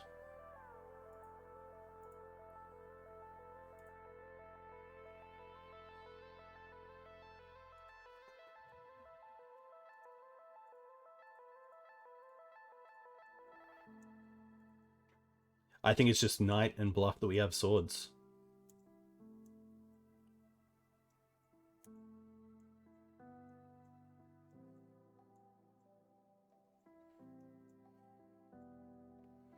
They fetch, but they don't need to fetch with a Crop.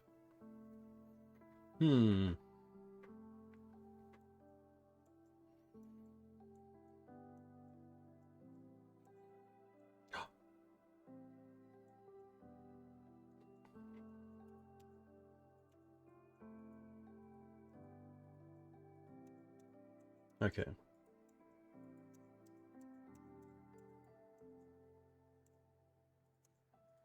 Tough. Guess we'll see what happens.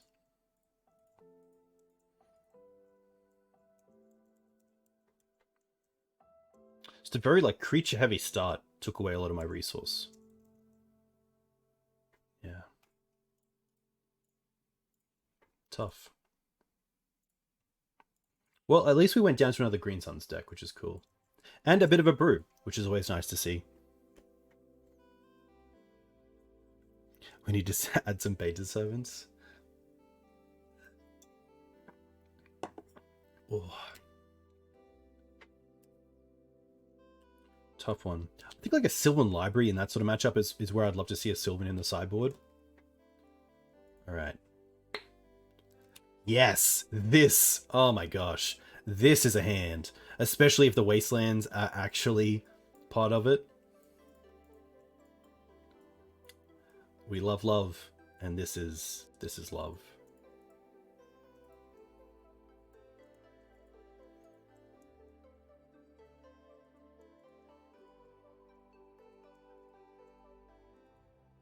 Savannah, Esper, Sentinel.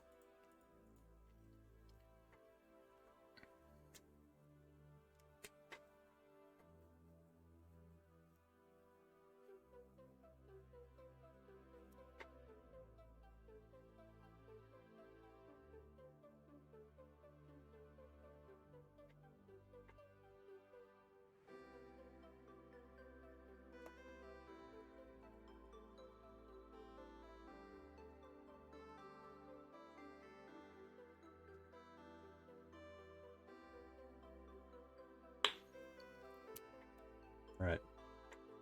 Opponent on 6 cards.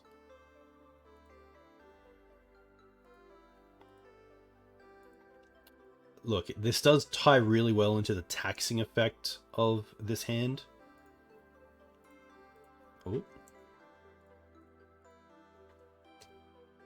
I think the only thing we could possibly draw into is an Endurance to just have some sort of play against maybe Reanimator, and obviously have the Fiend Artisan to pitch. But otherwise, this hand is it's pretty nice. Oh, Ancient Tomb. At least if this is Chalice, I don't really care about Chalice. Yeah, that's fine.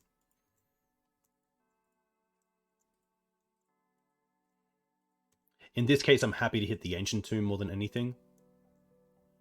Okay, if they're on 8 cast, that does change a little bit.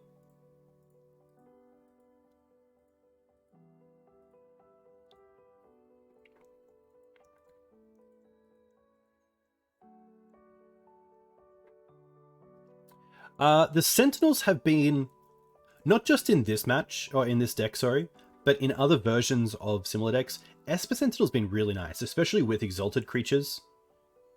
Like, I've actually noted here that in match 1, we drew 4 cards off it. In match 2, we drew 2. We didn't really draw any off against Esper, Yorion, which makes sense, but I'm happy here to play the Thalia. And then try to hold out this Wasteland for a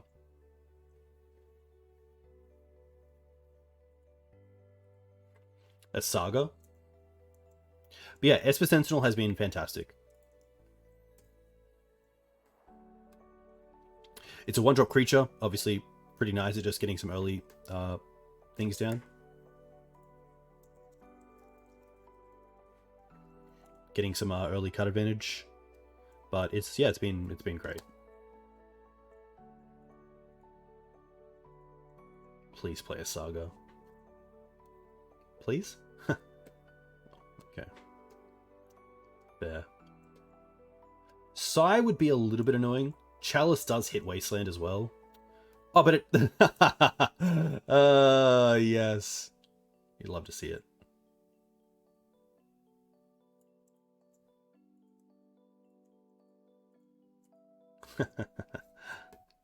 Oof.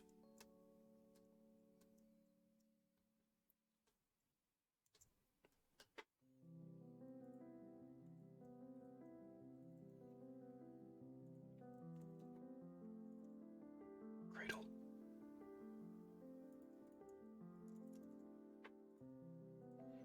Okay.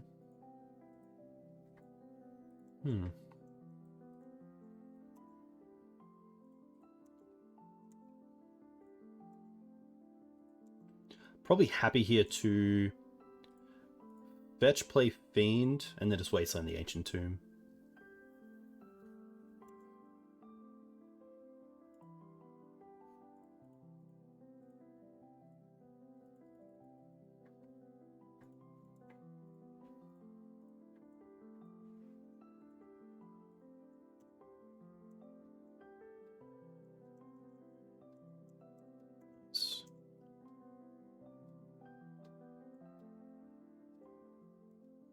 Double Island, okay.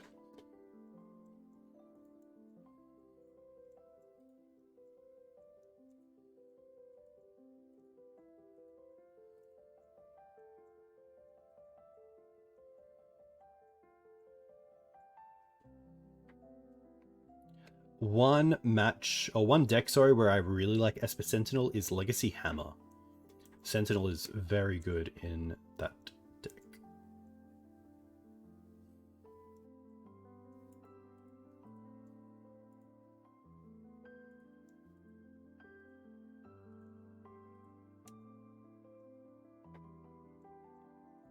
Honestly, here, I think we're just turning the Esper Sentinel into a Collector Oof. I feel like Sentinel has done its job.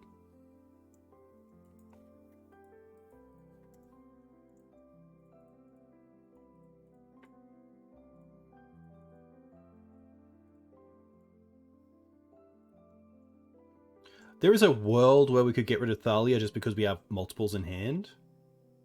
But I think Thalia on board right now is just really, really keeping them from being able to do too much.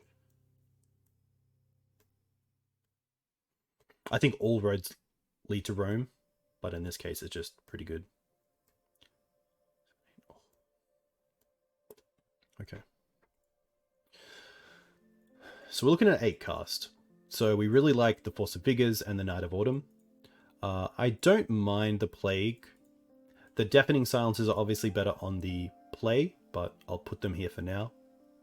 The Mums I typically trim. They do have Dismembers for Collector Oof, but if they have them, they have them. The Endurances are fine, but not essential. I typically drop down on some amount of Mana Dorks as well, especially as Chalice is a bit annoying. We do have obviously the Forces to get rid of it, but they can be tough. I do like the Esper Sentinels, I do like the Swords. The Thalias are still okay. I have seen some lists run Krakus, but I could see Deafening Silence just being a little bit better. I don't typically care about the graveyard that much because of Karakas just being a great answer to Emery.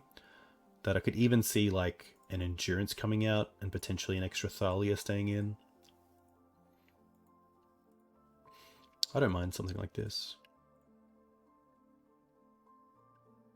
Having the forces is pretty key. This is also a fine hand. Turn 1 Sentinel or Swords. We also have Green Suns for Oof down the line, so pretty happy to keep this. Mana's on point. It's a little bit weak to a turn 1 Chalice, but a lot of our good opening hands are, other than those with Force.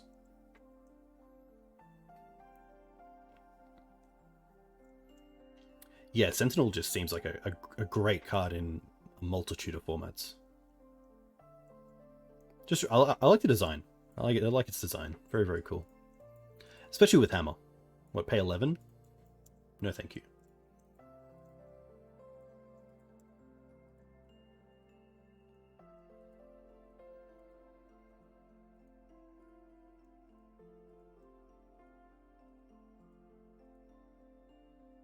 All right.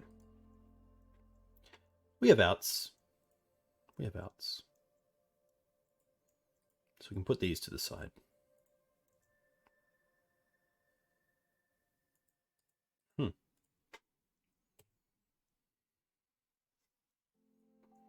It's pretty nice.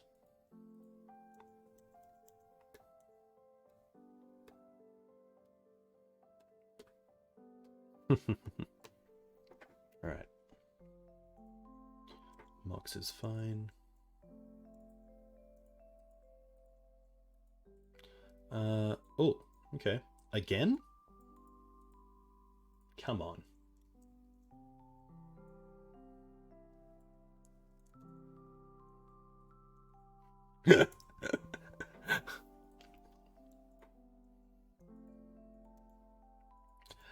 Do I want to get Dried Arbor? That's the question.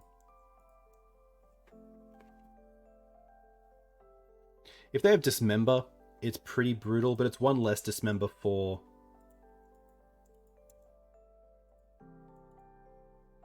Yeah. Collector Oof, which is nice.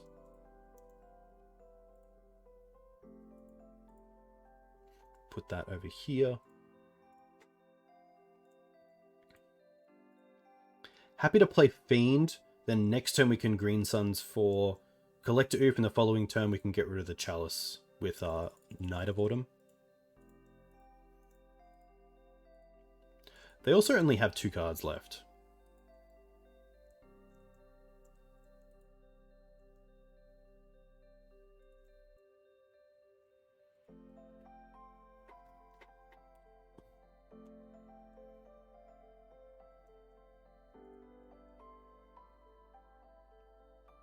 We haven't seen the red splash yet. We haven't seen the other part. And I think Thoughtcast is probably the card that we can assume this is going to be 8 cast. I believe most builds play 7 cast, but 8 cast just sounds better.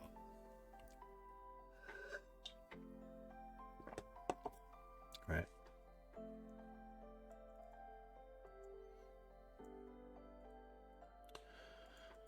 Okay.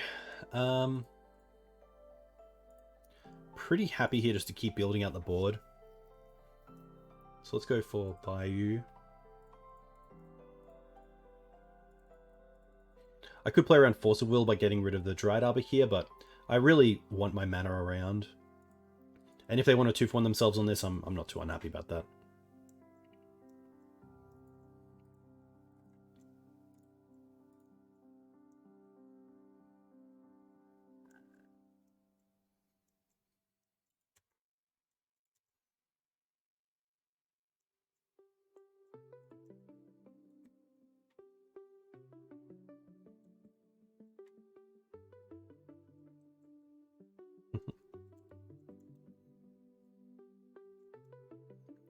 We do have another Green Suns next turn as well, which is nice. And the subtle thing about Green Suns as well is that obviously there the Green Suns was potentially a Collector Oof, and our opponent forced it. But Collector Oof is still in the deck Just like the power of Green Suns.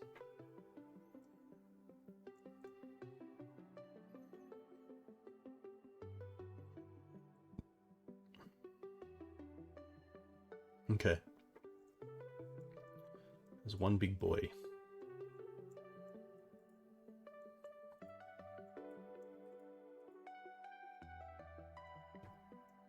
An oof emote would be pretty cool.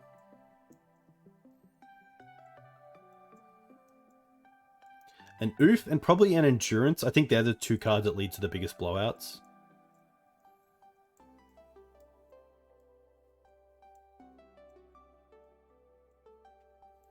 Alright, 2 cards in my opponent's hand.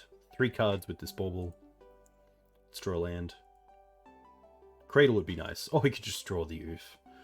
Righto, deck.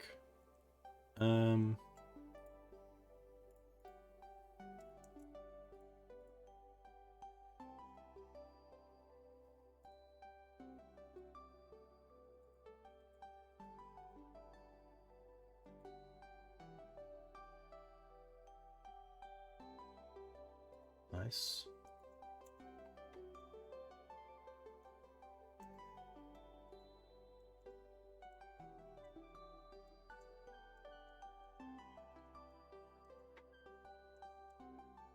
Kappa Cannoneer would probably be the card that my opponent needs this turn to really put some like presence on the board.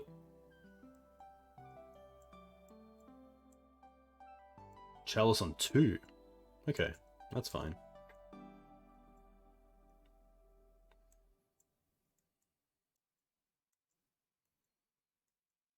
So they have 1/2 mana open.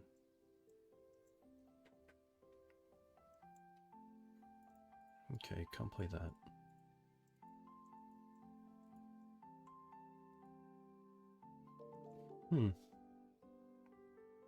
Honestly, I think here we just want to pass with endurance up.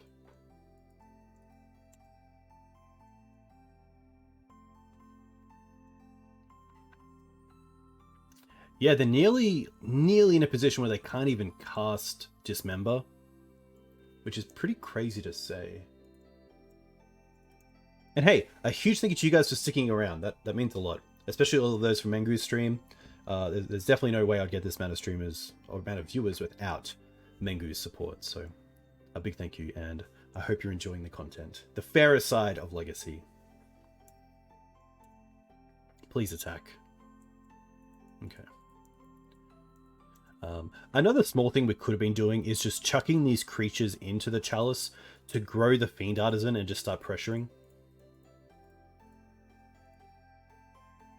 Which honestly, like, I think there is a good reason for that, especially because we're probably doing better things with our mana once we get to Green Suns for Night of Autumn.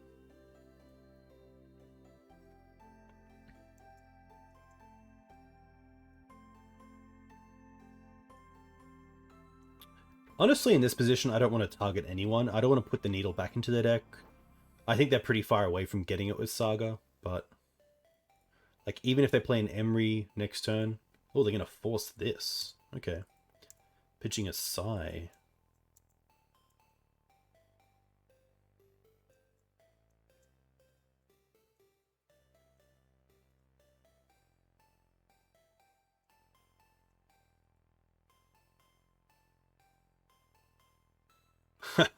Okay. I think we just take out the Chalice for 1 here.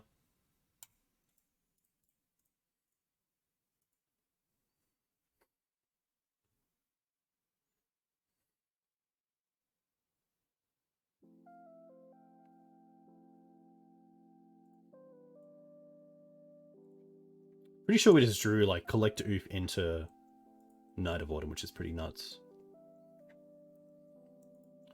I'm also pretty happy just to pass here. I could attack with the Fiend, but next turn we get to attack for a bunch, so I'm still in a really good position.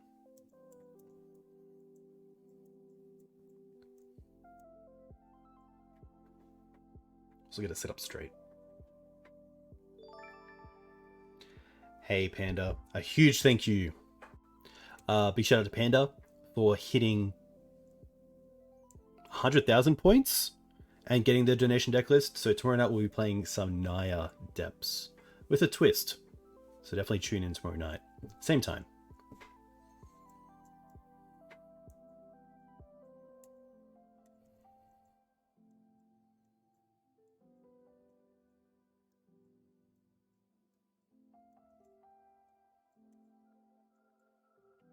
Oh, if we draw a land, we have lethal.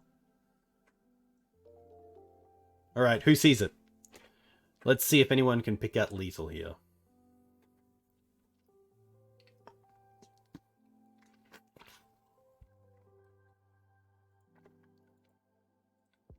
I don't want to just slow roll my opponent either, so.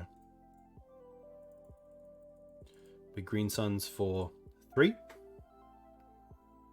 We find Grist. We sacrifice the Dried Arbor. We nearly clicked away. The Fiend Artisan becomes a 3/3 with an attack for 7.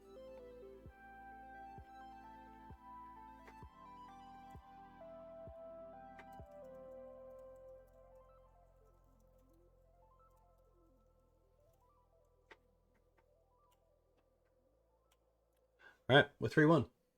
It's pretty sweet. Nice. Yeah, it's tough. I think the Grist is kind of cool. Plague Engine is cool. Opposition Agent's cool, but Minsk, Pyroblast, Lightning Bolt, pretty hard to not sleeve those up, especially once Morlock gets onto MTGO as well. That's going to be real nice.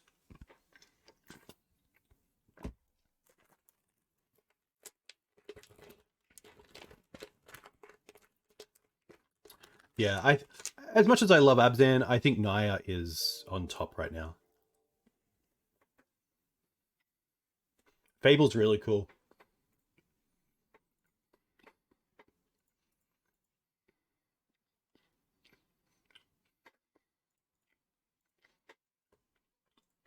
Pretty happy to keep this.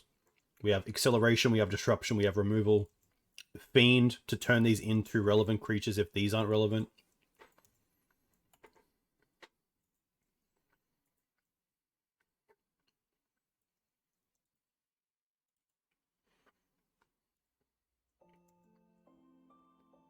No shuffle.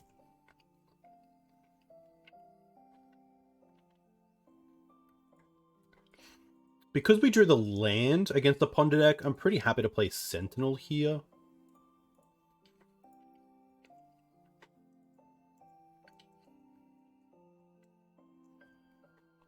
But there's definitely consideration for Noble if this is a Daze deck.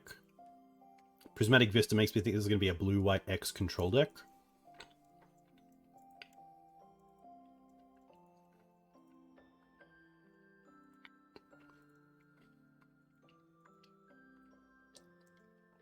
Fantastic choice in planes by my opponent.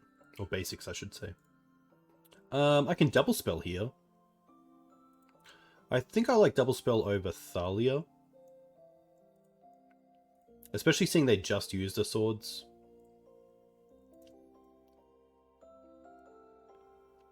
Getting Mum online as well is pretty nice. Both of these creatures can also kill a Teferi, which is sweet. So if they play Teferi, bounce 1, we can attack it back.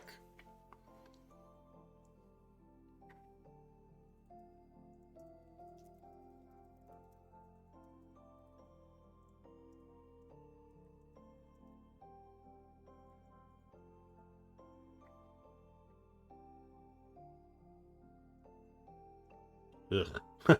Okay.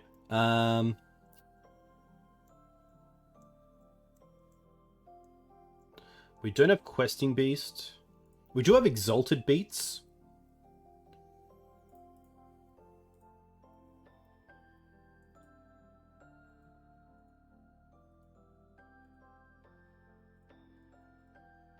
Pretty happy to get Fiend online as well. But if this is Stoneblade, True Name with Jide is going to be very hard. Especially because Knight of Autumn is not in the main deck.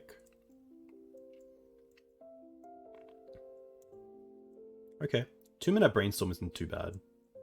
Opponent's also down 2 life, so We're currently winning the race on paper.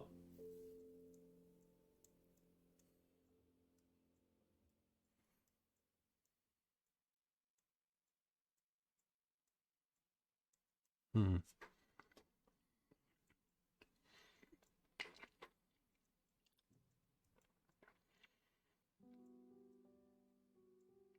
True name's definitely come back a little bit as well.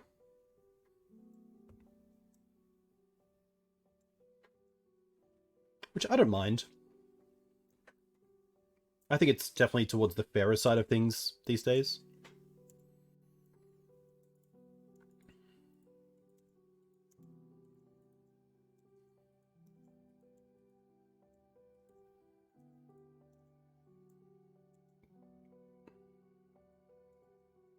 That's quite good. That gives me some sort of out against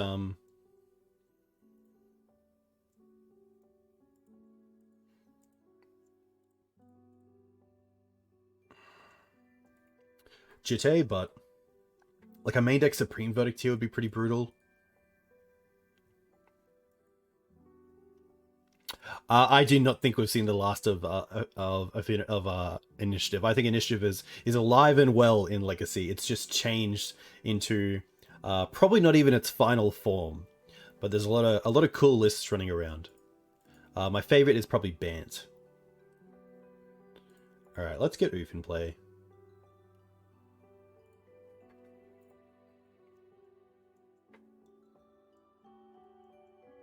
Yeah, a lot of like red base with white splash with like Winota, or like Rabble Master kind of builds.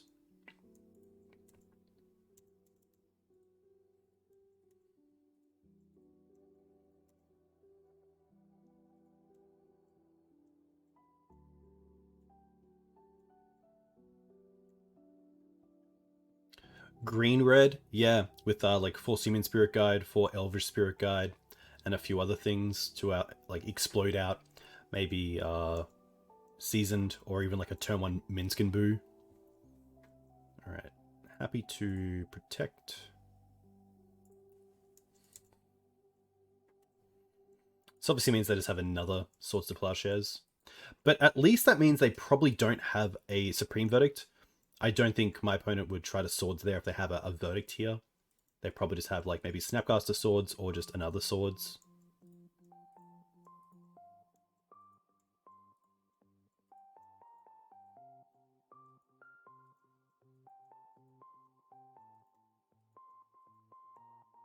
But nothing too far-fetched here to grab. Could potentially work towards Solitude as like a way to negate the effects of True Name, I guess.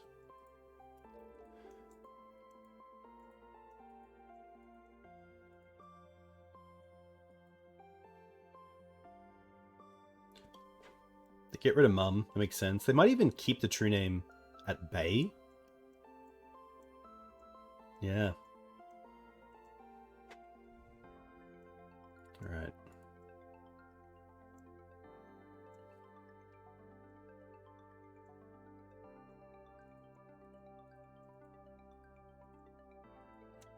No great attacks. I think here we're just going to be turning a creature. Hey, Joe. I'm loving the list. I'm loving the list. Really nice to see you. We're just going to be turning a creature into Grist here.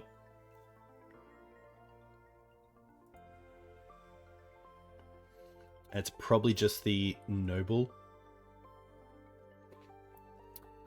This is the one that you sent me in the email. This one. So the Esper Sentinel list with Fiend Artisans. It's performing really well. We're currently 3-1. We got up against Ant, Blue Black Shadow, went down to a Yorion Naya list, and then the last match. Right, team, what was it? What was it, team? Yeah, we're just going for Grist here.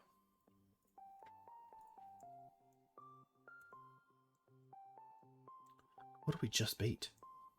8 cast. There we go. There we go. 7 thought. Yes. Nice. 7 cast. Yes, I still have the apprentice list as well, which looks really sweet.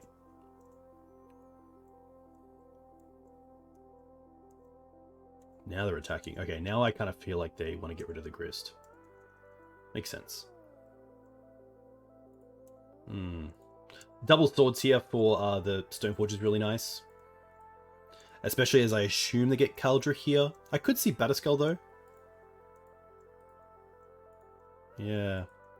So now we kind of want to draw into a Wasteland to keep them off that. Sentinel. Happy to draw first. Alright.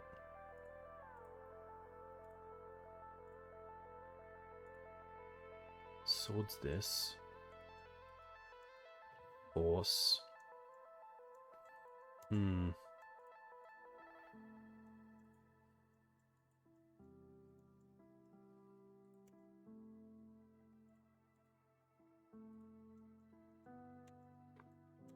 Maybe it was greedy to draw there first.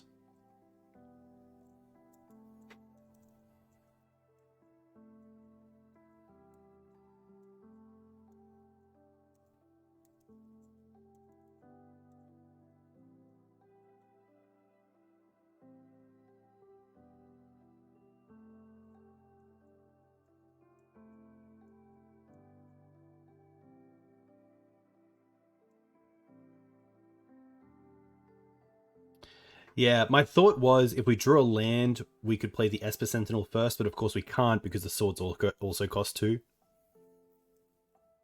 Well, they attack with a true name. We might have a window here where we can attack with everything. Yes! Yes, we do win here. Because they put in the Batterskull, but we get to swords the creature that they block so they don't gain the life. Because we attack for 2, 4, 6, 8. They can only block 1. And even if they block the biggest, 2, 4, 6 gets through. Nice.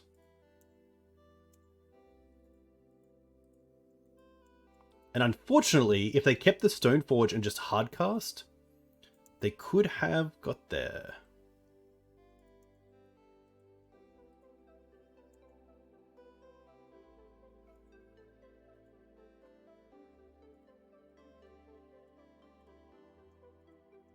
Nice. Whew. That was a... Yeah, tough one. Because I think if they get another turn and get that Batterskull on the true name, it's pretty hard from there. It's really hard from there. Nice. I don't know if you guys have played Monopoly, but we call that a get out of jail free card. Okay. We like the Plague Engineer. We like the carpets. I like the carpets for these guys. Ramanap can most likely come out here. They have a lot of basic creatures.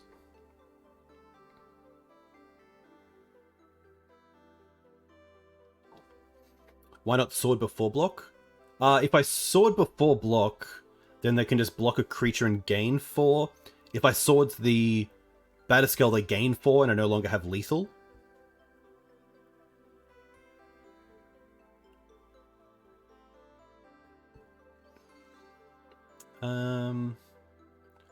What else? Like, back to basics is a little bit annoying, so I could have the Knight of Autumn in there. I like the mums. I could see a Cradle coming down. I could see this moving towards like a Terminus or Supreme Verdict sort of build. The Opposition Agent's actually quite nice. I do like that. I could see one Knight.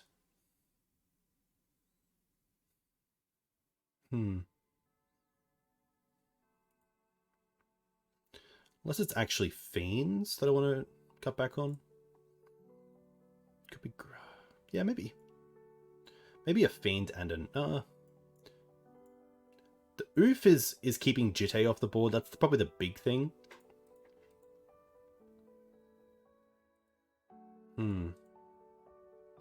I think it might just be a Trim. 1 and 1.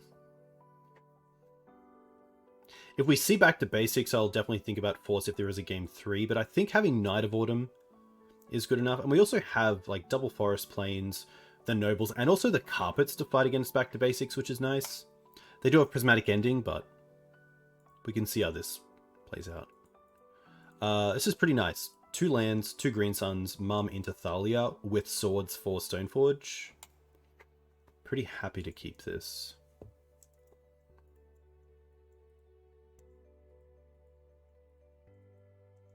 Plains Pass, okay. Huh.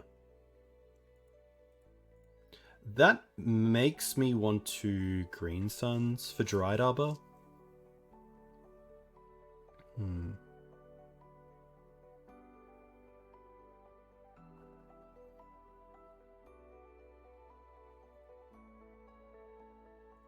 Yeah, that's a good point, Joe. I think here I don't mind ramping and seeing if we can get a swords on the Dried Arbor.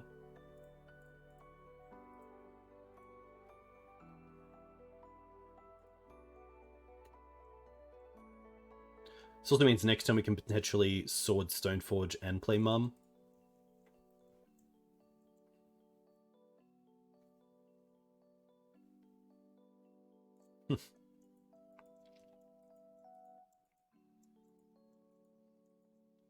If they go for Jide though, I reckon they have a True Name in hand. You go for Kaldra, okay.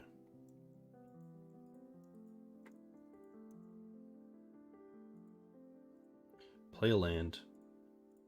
Sword Stoneforge. Play Mum. Nice.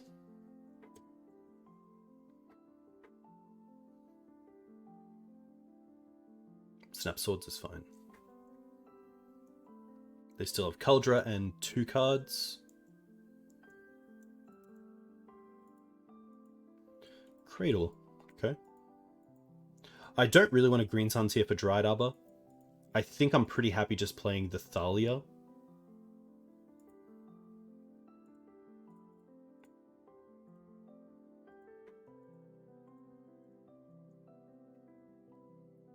Plague on Human isn't where I want to be. I really want to be able to get rid of a True Name. But we'll see how this pans out. I can also Green Suns for Ignobled Hierarch next turn, which gives me Exalted with Thalia and also black mana for Plague Engineer.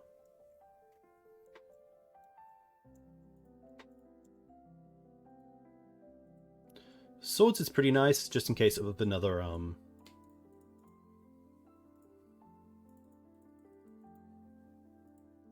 another Stoneforge. Containment Priest there would have been very good for them as well.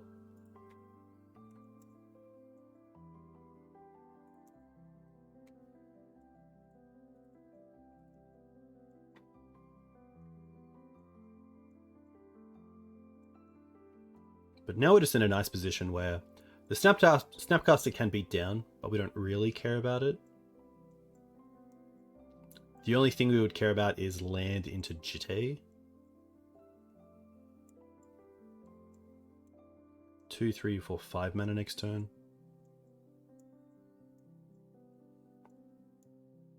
I think I'm just holding this Plague Engineer until we actually see a True Name. I think this Plague Engineer has to be a 2-for-1 trade, and one of those cards has to be a True Name.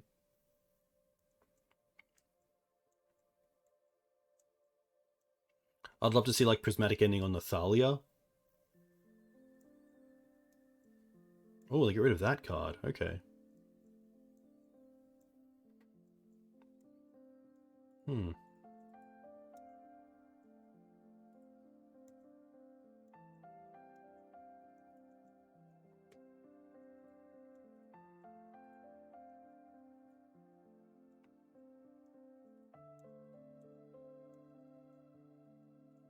There is some merit to swordsing Snapcaster in response to Teferi because they can bounce Snapcaster. So here I'm actually happy just to swords Snap in response. They obviously can't force it either because Thalia is still in play, but this does lead to a situation where bouncing Thalia does give them some tempo.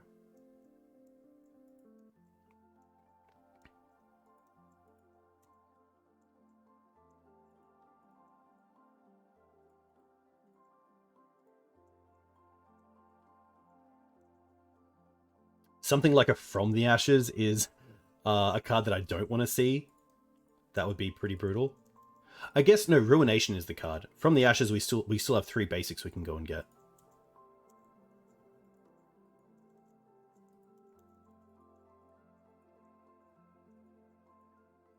If they have removal, they might be thinking about Caracas potentially. Should they deal with the Thalia now?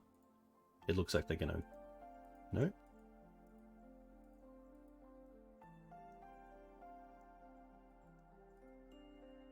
Yeah. Okay. Also takes me off the mana from Cradle, so makes sense. Windsweep's nice. Means we can potentially go and get Dried Arbor if needed, or a Black Source for Plague Engineer. Oh, Dryad's gone? Thank you. Yes, it is. Dried Arbor has been removed from the game.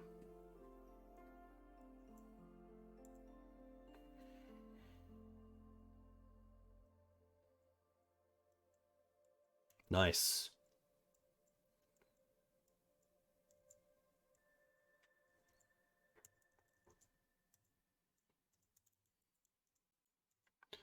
I'm happy to fetch here. Don't really want to draw into the Bayou, so...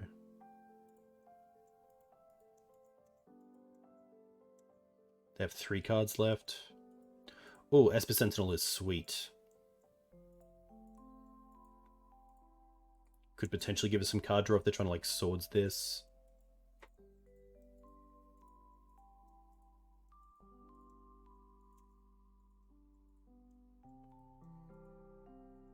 Minor misstep. Okay. Well, now they're tapped out, so they actually can't counter this Plague Engineer, which is even better. And obviously that was what I was thinking about. I think we want to hit Rogue, just in case they play like Brazen Borrower. Or the new card that gets those oil counters.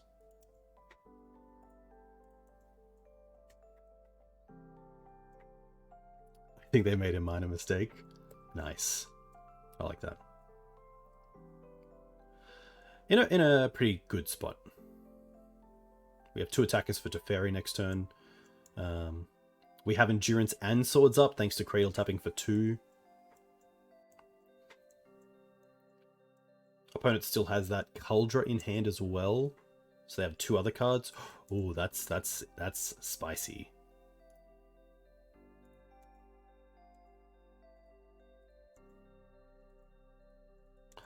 Okay. Well, now this is the type of game that I like to play.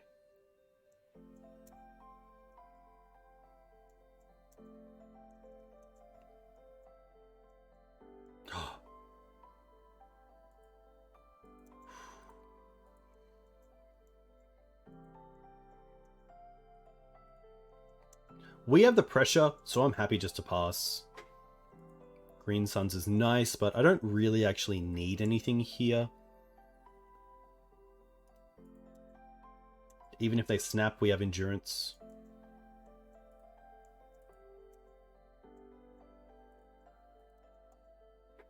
So I think I'm just happy to pass.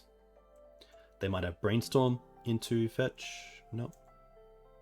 I assume they're keeping the fetch land around for a Brainstorm. And there we go.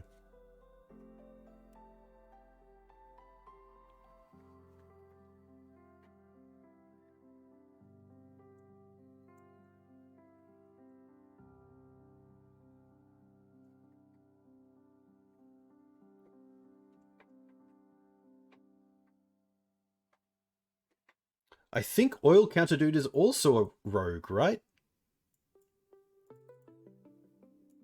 Phyrexian Rogue. There we go. Nice. Oh, there we go. Take it. Take it. Oh. Oh my gosh. Oh my gosh. Oh my gosh. I need this. Oh, come on. Come on now. That's fine. That's actually fine.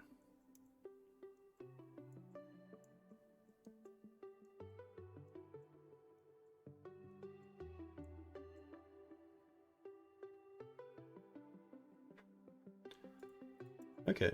They're actually very close to Cauldra here. So if they get Batterskull this turn, We then have Green Suns down the line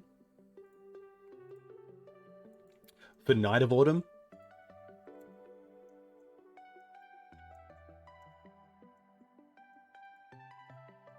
But now I am a little bit worried about Kaldra.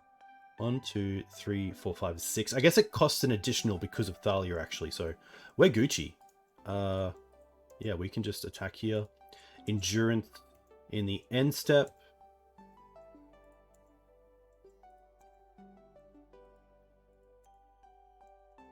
And then Green Suns for Night of Autumn.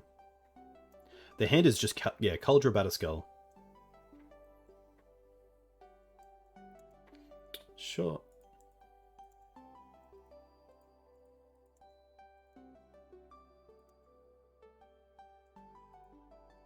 Alright. Can I do anything tricky here? We can obviously cast the Endurance. Can we get an extra point of damage into play? I don't believe so.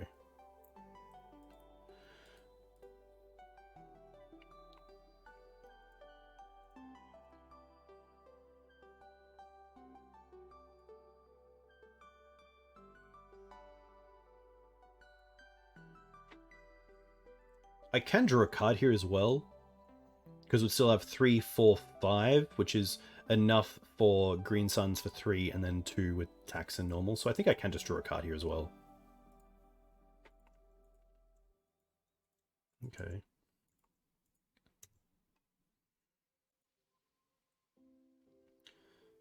Three, 4, 5. Green Suns for 3.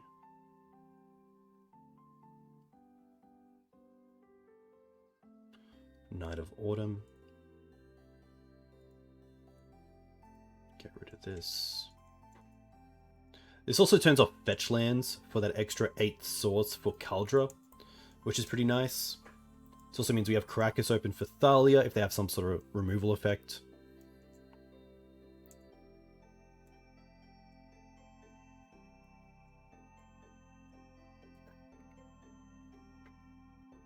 Ah, very true. They probably did, yes, brainstorm the Kaldra away.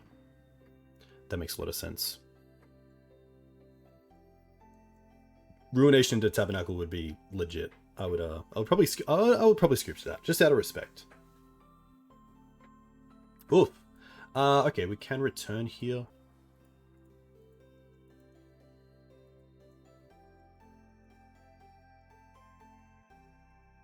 Swords. 1 card left. Oh, okay. That's a plan. What do we have?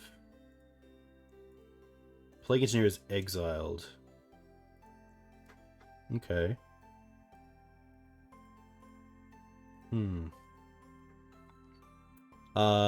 Hey Gav, no questing beasts in this list, but it would have been pretty sweet. What do we want to do?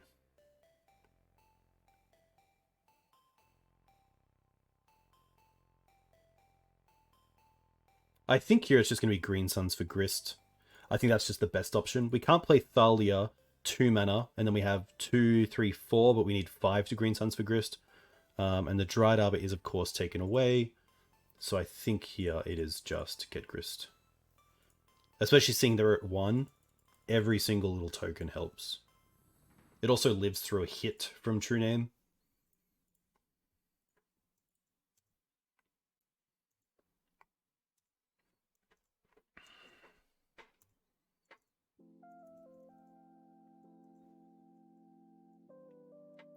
Grist is really nice. There we go. Very nice. So we finished 4-1. Let's go to a Decktech. Alright. The list. The list was sweet, Joe. I really enjoyed it. It was a pleasure to play. It's always nice as well just to try new things. Like, this deck doesn't have a main deck way to deal with an artifact or enchantment other than Collector Oof, but there are a lot of times where we didn't really need it.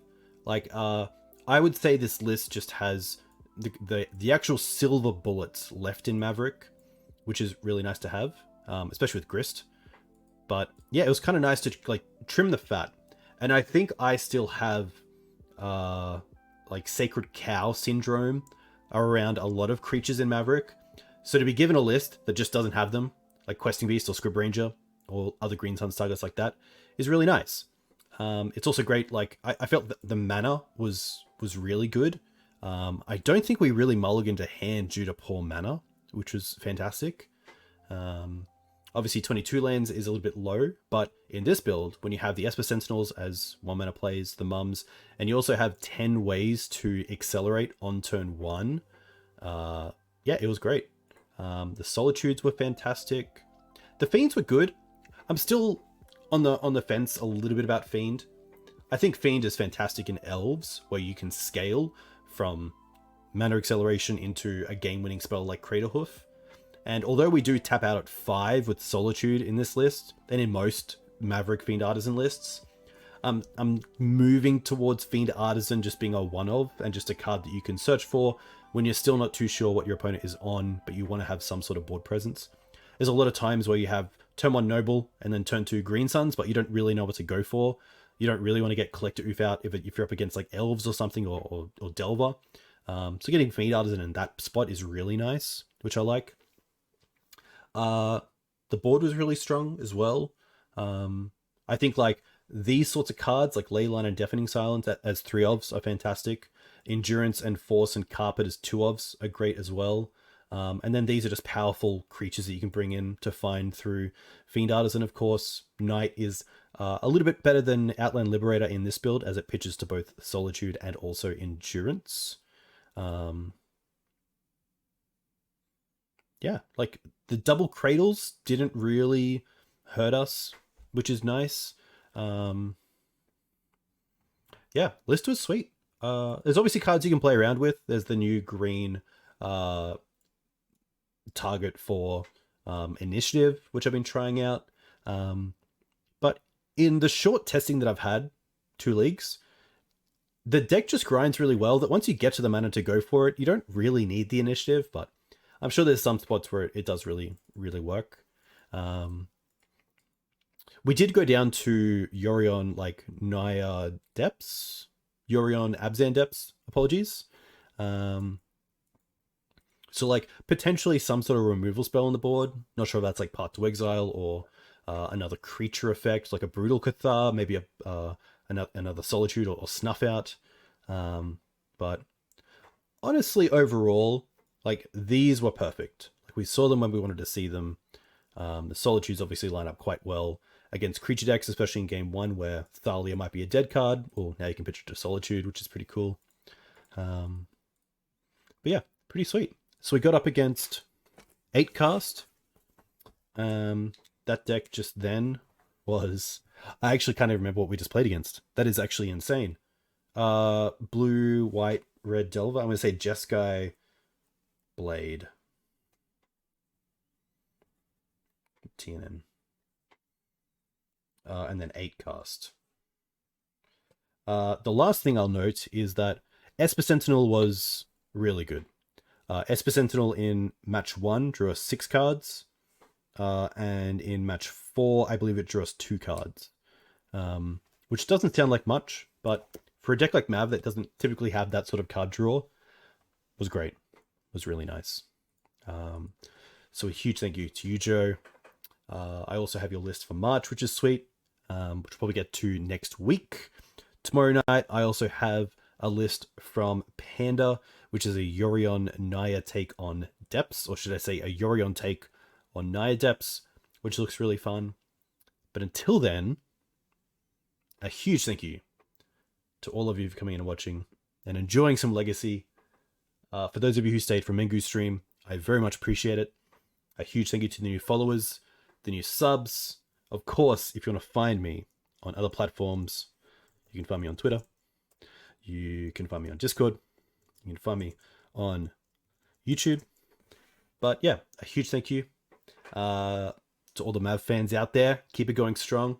I love seeing the new deck lists, the new takes on Mav.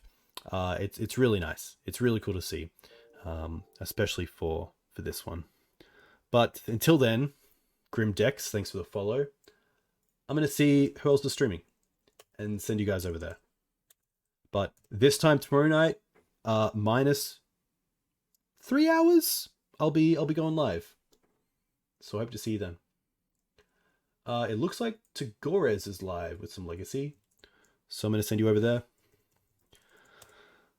A huge thank you once again.